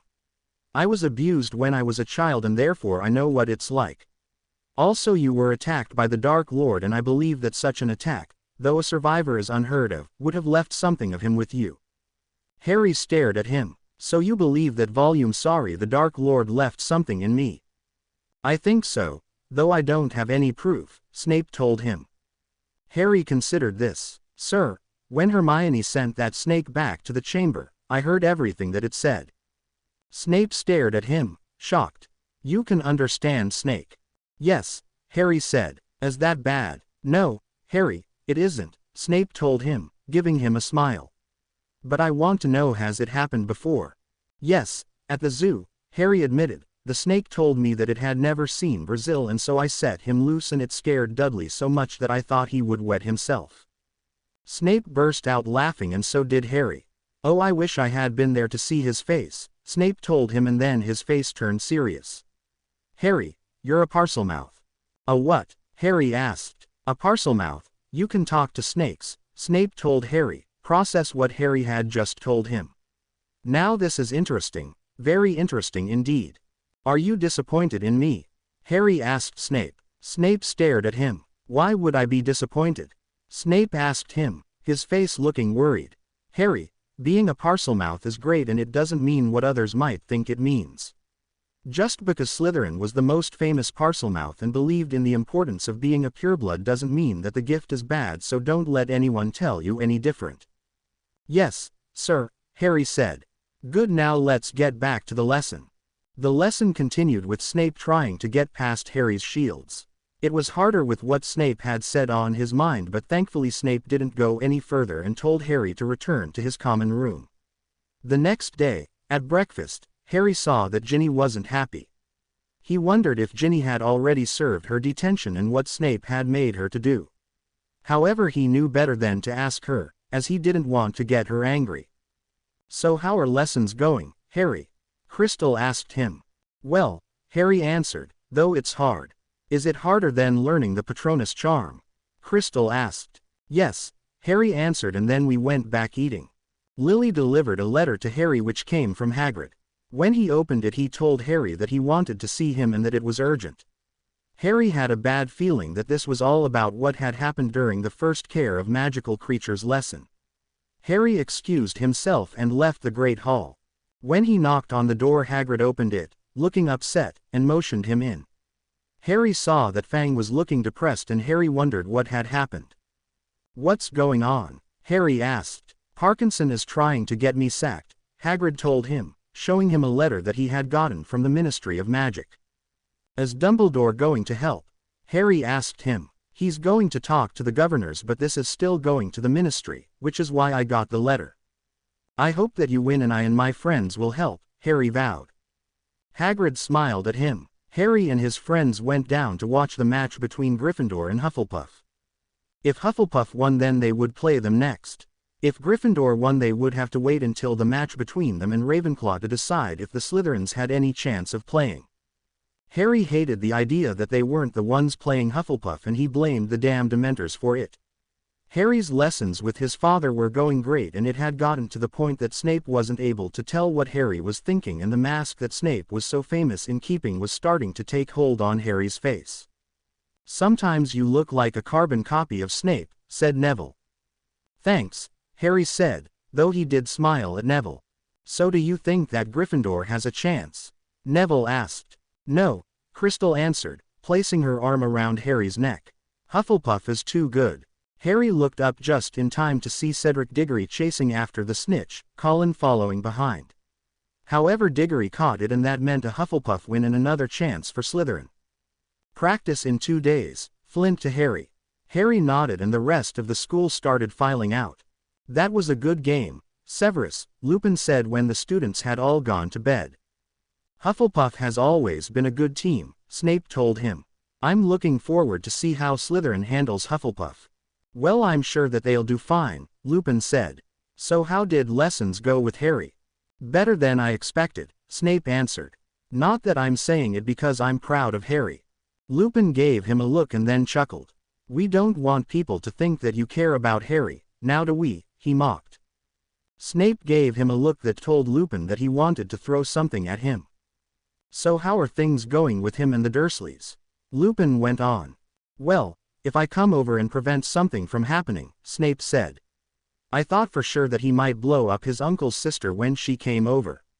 She said some really horrible things about James and Lily, at least I got that from Harry's mind. Lupin shook his head. Why does she hate Harry so much? I think it has everything to do with what her brother told her, Snape said. But that could only be a guess, I wasn't there. I don't know why Lily never told us about her sister. Because she didn't want you or your friends to wonder where the family had gone wrong, Snape said. I think that even her own parents would be ashamed of her. What were they like? Really nice, Snape said. Always let me come over if I wanted something to eat and didn't like how I was being treated by my father. I really liked them, and that's why I never believed that all Muggles were bad. Lupin gave him a small smile. I'm glad that they left an impression like that. Me too, Snape said. Me too. Now that Slytherin had a chance at the Quidditch Cup, Harry and the other Slytherins were training hard for the next couple of weeks. Meanwhile, the workload that Hermione was doing was causing her to become snappish and threatening any students with death. "I don't know how she's doing it," Crystal said. "I don't know either," Harry said after he had returned to the Slytherin common room after training had ended. "I tried to ask her one time and she snapped at me." "I think she should drop some classes," Crystal suggested.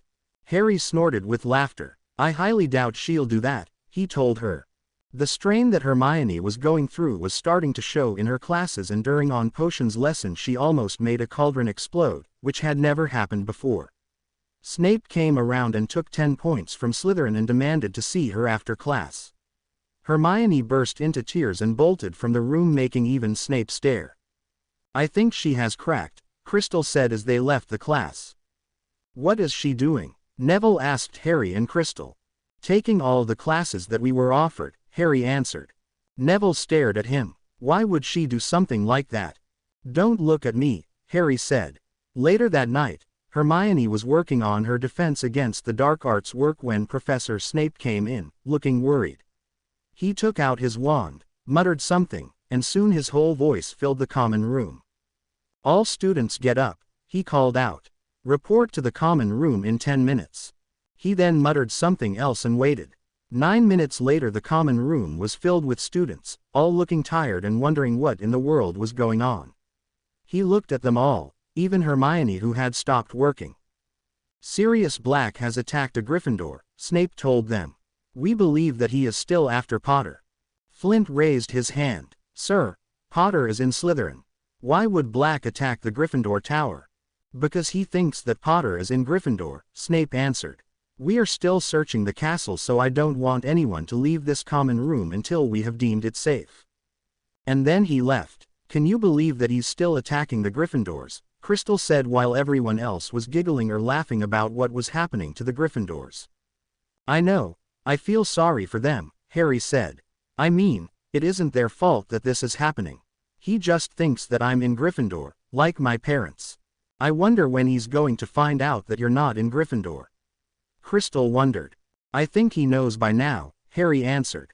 The next morning it was reported that Sirius had gotten away again, and now Harry was even more worried. He had attacked Gryffindor House twice, and now he knew that Harry wasn't in Gryffindor. Would he attack Ravenclaw, Hufflepuff, and then finally Slytherin in his quest to kill him? He hoped not, and at once he sent messages to all his friends, telling him to meet him. They all replied that they would be there in no time. All of his friends arrived at 8 in the one place that Harry knew that not even Snape would catch them in. At once Hannah asked why Sirius Black would be able to get into Gryffindor Tower in the first place. "I don't know," Harry said. "My father wouldn't tell me." "I know," Neville said.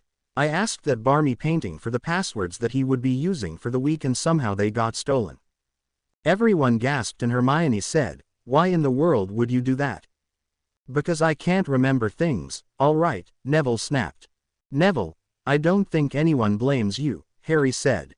"Anyway, what's done is done and there's nothing that we can do about it." "So what's going to happen now?" Justin asked. "I think the headmaster is going to be watching the castle like a hawk," Harry said. "Now does anyone have any more questions?" Everyone shook their heads and Harry left. A black dog walked down the corridors, looking for any hint as to where Harry was. He was surprised that Harry wasn't in Gryffindor, like his parents had been. That left Hufflepuff, Ravenclaw, and shuddering Slytherin. There was no way that Harry was part of the Dark House, and once he discovered what house Harry was in he was sure to find the rat. He first went to the office of the head of Hufflepuff House. The dog checked to make sure that no one was around and changed back into a man. He entered the office and looked through Sprout's records for the passwords that she kept. He found it and then found the location to the Hufflepuff common room. Changing back into a dog he hurried off. "Time stop," Sirius said to the painting and it moved to let him pass. He changed back into the dog and went to the third-year boys' dorm, looking for Harry and the rat. He checked all the beds but didn't find Harry. So he left the Hufflepuffs alone and headed for Professor Flitwick's office. The head of Ravenclaw House had his office warded but Sirius managed to get through without any problems. He once again looked for the password to get him into Ravenclaw Tower and found it. He sometimes wondered if the heads really had good enough shields. The same thing happened in Ravenclaw Tower, no Harry, and that left only Slytherin. He didn't know who the head of Slytherin House was since he had been away from Hogwarts for a long time. He trotted down to the dungeons, looking for the head of Slytherin House's office. Suddenly he heard voices and they sounded like Snape and Dumbledore. "Headmaster, we need to know exactly why Black is after Potter," Snape told the headmaster. "The only people that could answer that are dead, Severus," Dumbledore said. "Keep a watch out for him and make sure that Lupin does his part." "Of course," Snape said. "Well, I need to get going," Dumbledore said. "Mr. Weasley is having some trouble with his son. I can't believe that he allowed Ron to attend Durmstrang." "Well, you should have made sure that he was kept away from all magical schools," Snape said. "That attack on Miss Slytherin was uncalled for." "I agree," Dumbledore said. "So how is Harry doing?" "Well," Snape answered, "he can close his mind without any problems, and Lupin said that he has the best Patronus." "Good, I'm glad to hear that," Dumbledore said and then left. Sirius, the dog, watched Snape ward his door and then leave. Sirius couldn't believe that his best mate's son was in Slytherin. However, he now knew where the rat was and it was time for him to leave as well. He trotted up the stairs and left the castle and grounds, looking back. One day he would see Harry again and find out what in the name of the gods the Hat was even thinking about. He turned towards the grounds and left them with no more than a swish in his tail. The next morning Professors Sprout and Flitwick reported that their offices had been sacked. At once Dumbledore called for the entire school to gather and told them of this news. "We must keep a watch out for him," Dumbledore told them. "Prefects will be on extra duty until he's caught." Some of the prefects groaned, but their sounds were so small that not even Dumbledore could hear it. He sat down and everyone resumed eating their breakfast. They all hoped that Sirius was caught and caught soon. Over the next several weeks Sirius traveled from Hogwarts to a small village that wasn't too far from Durmstrang. The weather up here was a lot colder since spring hadn't arrived yet. The place that he was heading to was where an old friend lived, the only friend that knew that James and Lily Potter had changed secret keepers. When he arrived he quickly found her small house and scratched at the door. It opened to reveal a tiny woman that might be a few inches taller than Professor Flitwick. She looked down at him and then ushered him in. When the door was closed he changed back to a man. She smiled at him. "It has been a long time," she said. "True, but you still look dashing, Ariel," Sirius said, keying her hand and making her giggle. "So how have you been?" "Well," Ariel answered, "I heard that you had escaped from Azkaban and was supposedly after Harry." "Something that's very overrated," Sirius told her.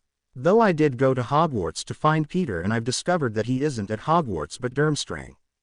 Ariel's eyes widened. "How did you find out?" Ariel asked him. "I overheard Snape talking to the headmaster about it," Sirius said. "I also found out that Harry's in Slytherin." He put his face in his hands and Ariel patted him on the shoulder. "It isn't that bad," Ariel said. He looked at her. "Ariel, he's in Slytherin and hanging around students whose parents are Death Eaters.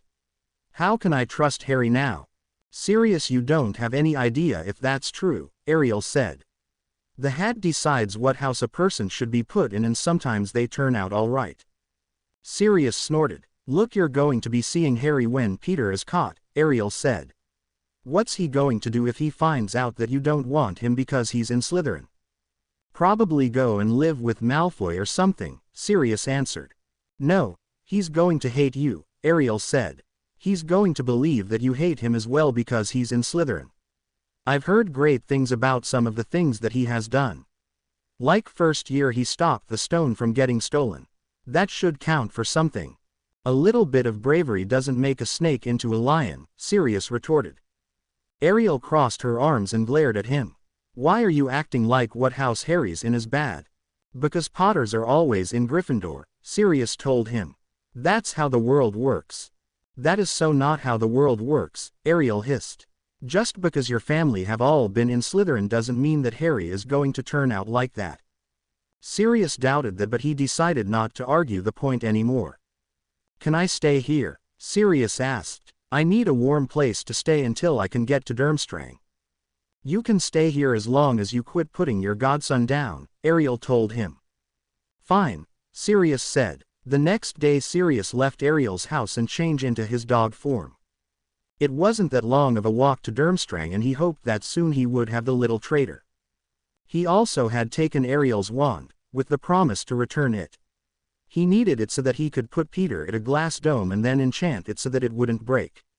He would then return the wand and then apparate to Hogsmeade.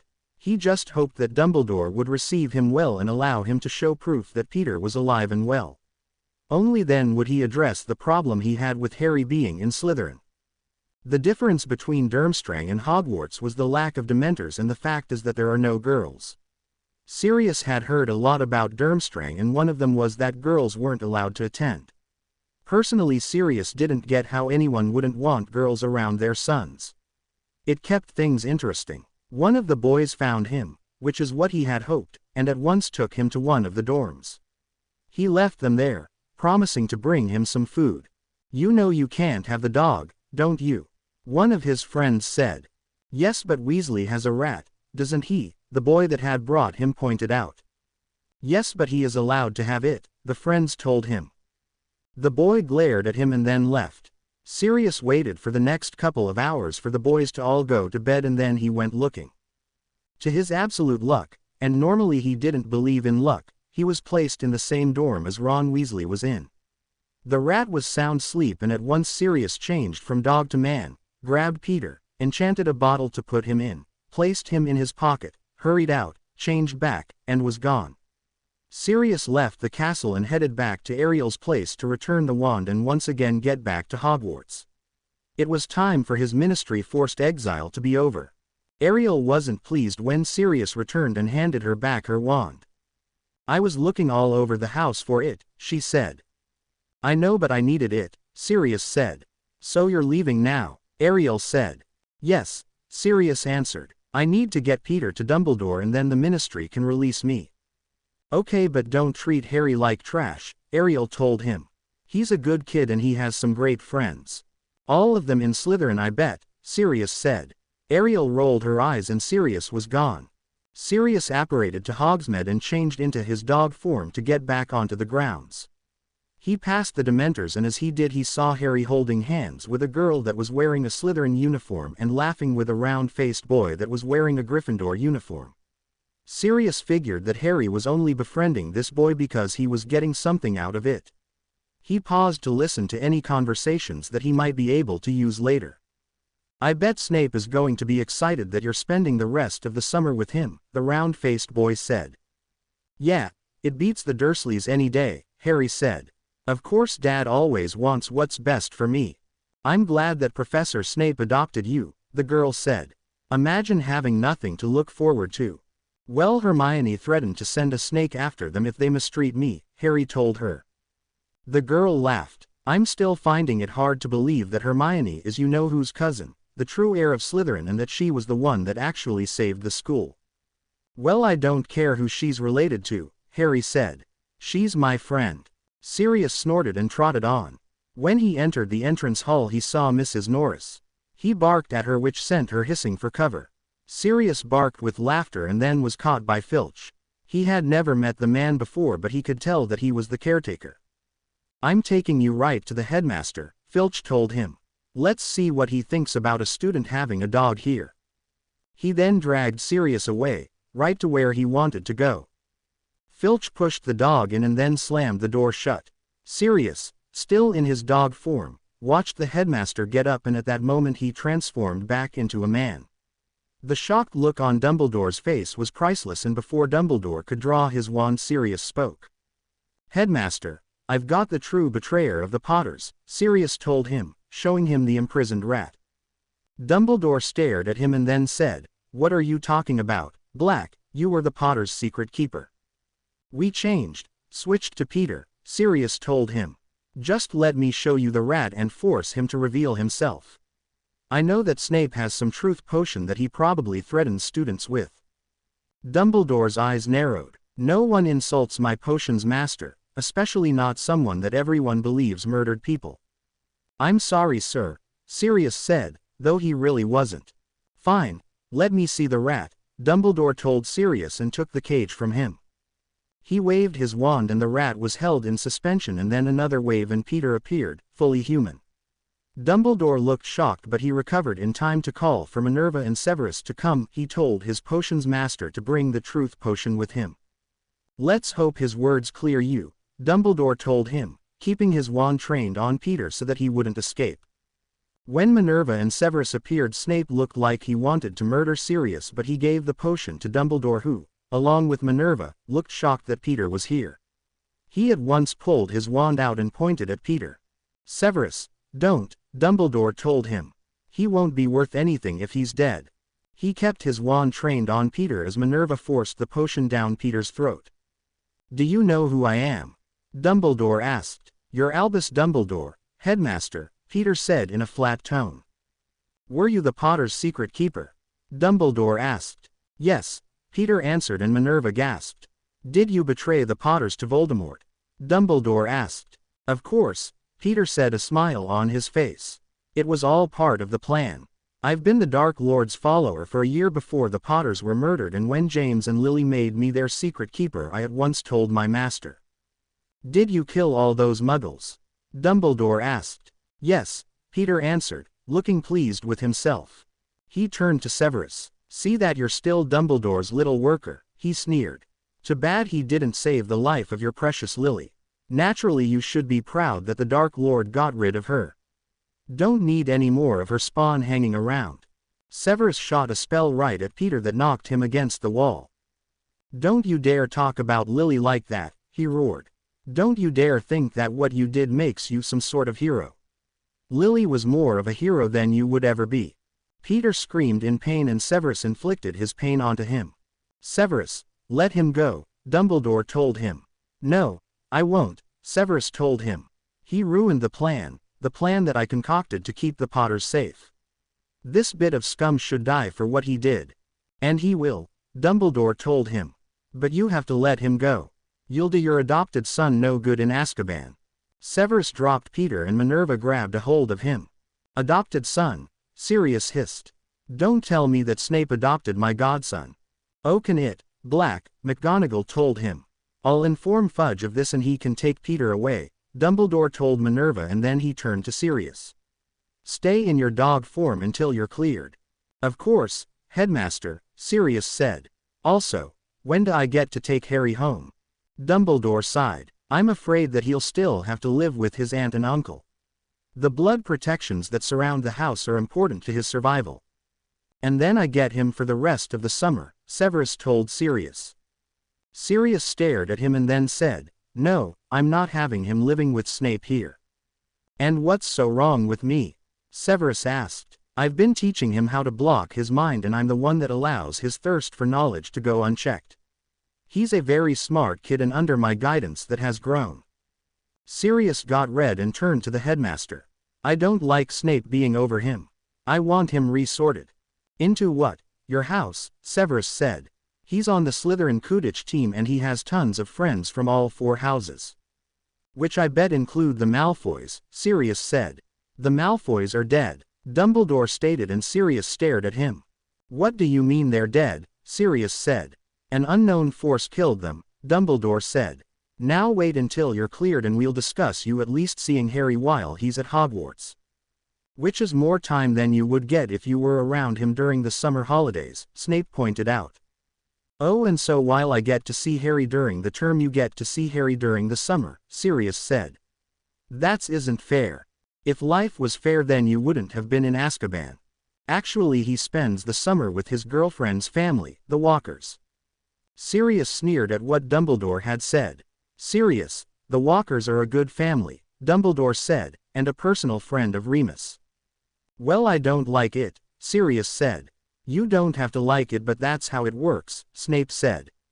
I'm planning on spending time with Harry to help him get ready for his OWLs. Which aren't for 2 years, Sirius pointed out.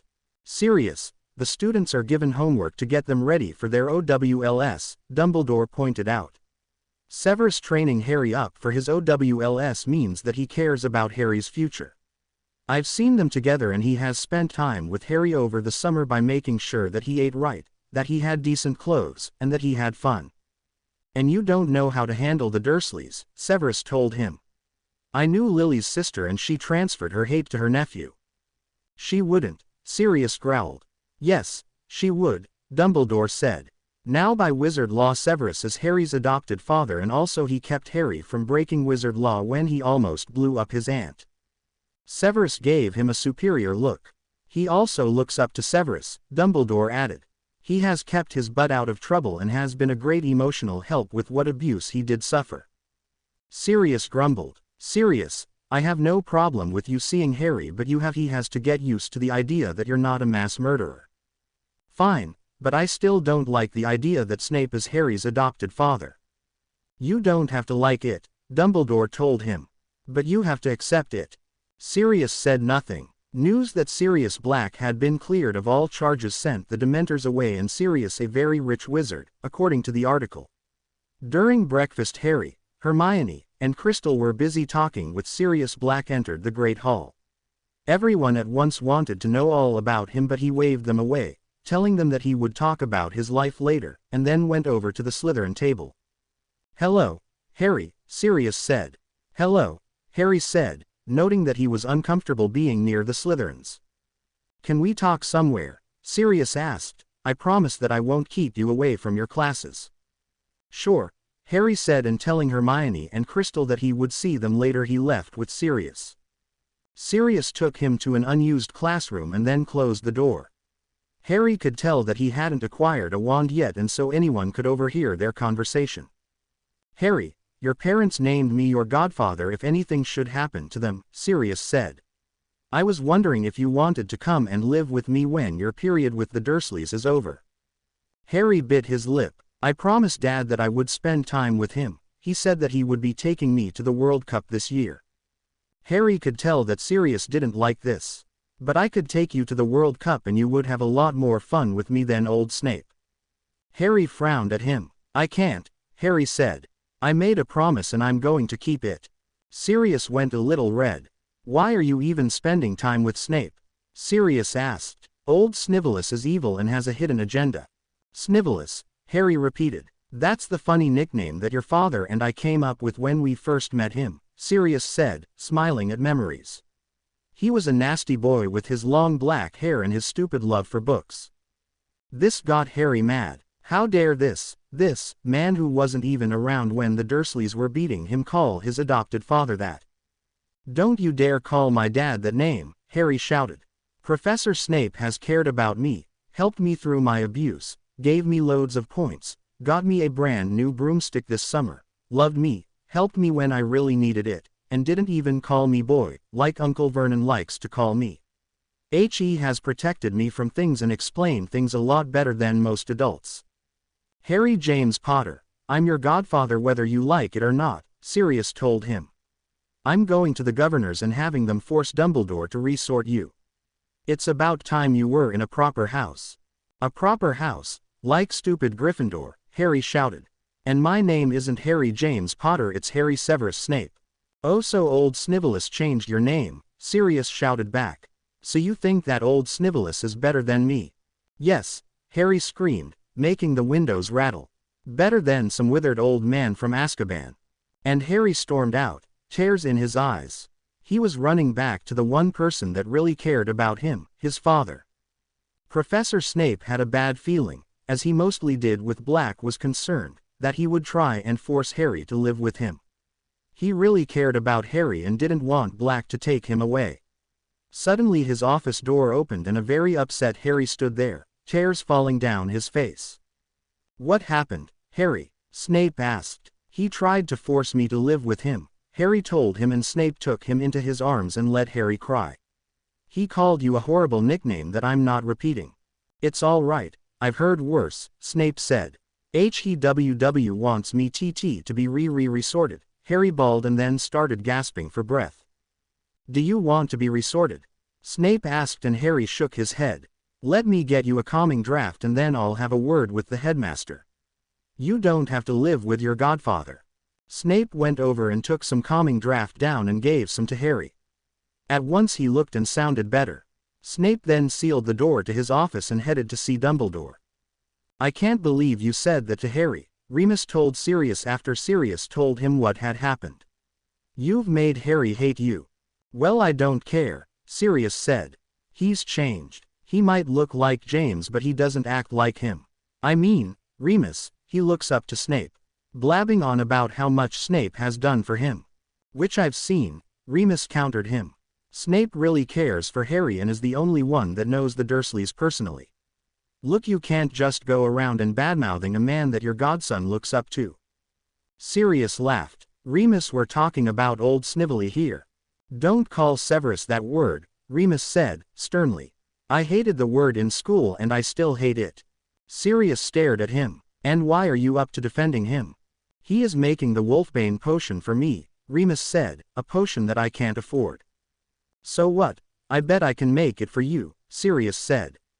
"No, you can't," Remus said. "Now back to what we were talking about. I hope you haven't hurt your possible relationship with Harry too much because of your big, fat mouth." Sirius glared at him. Snape found Dumbledore looking things over when he walked in. Dumbledore looked up and Snape made it clear that he was troubled. He told him what Sirius had said to Harry about him and Dumbledore shook his head. "Not one day out of trouble and he's stirring it up," Dumbledore said. "I've talked to the governors and they've said no to resorting. Anyway, Harry must want to be resorted and he told you that he doesn't wish to be resorted." "That's exactly what Harry said," Snape said. "Sir, I would like your permission to teach Harry how to brew the Wolfbane potion." Dumbledore smiled at Snape. "Is Harry up to brewing such a complicated potion?" he asked. "Yes," Snape said, with pride in his voice. "I'm also going to teach him how to brew the Polyjuice potion, the Draft of Peace, and several other OWL-level potions. I think he'll do an outstanding job, just like his mother." "Very well, but you'll have to tell Harry that Remus is a werewolf," Dumbledore told him. "I fully understand, sir," Snape said. "But I will also tell him that Remus isn't a bad person because he's a werewolf. Don't want him to turn into another Malfoy." Dumbledore nodded and Snape left, a slight spring in his step. To be continued. I hope you enjoyed this story. Also remember to subscribe and like this video. See you in the next video.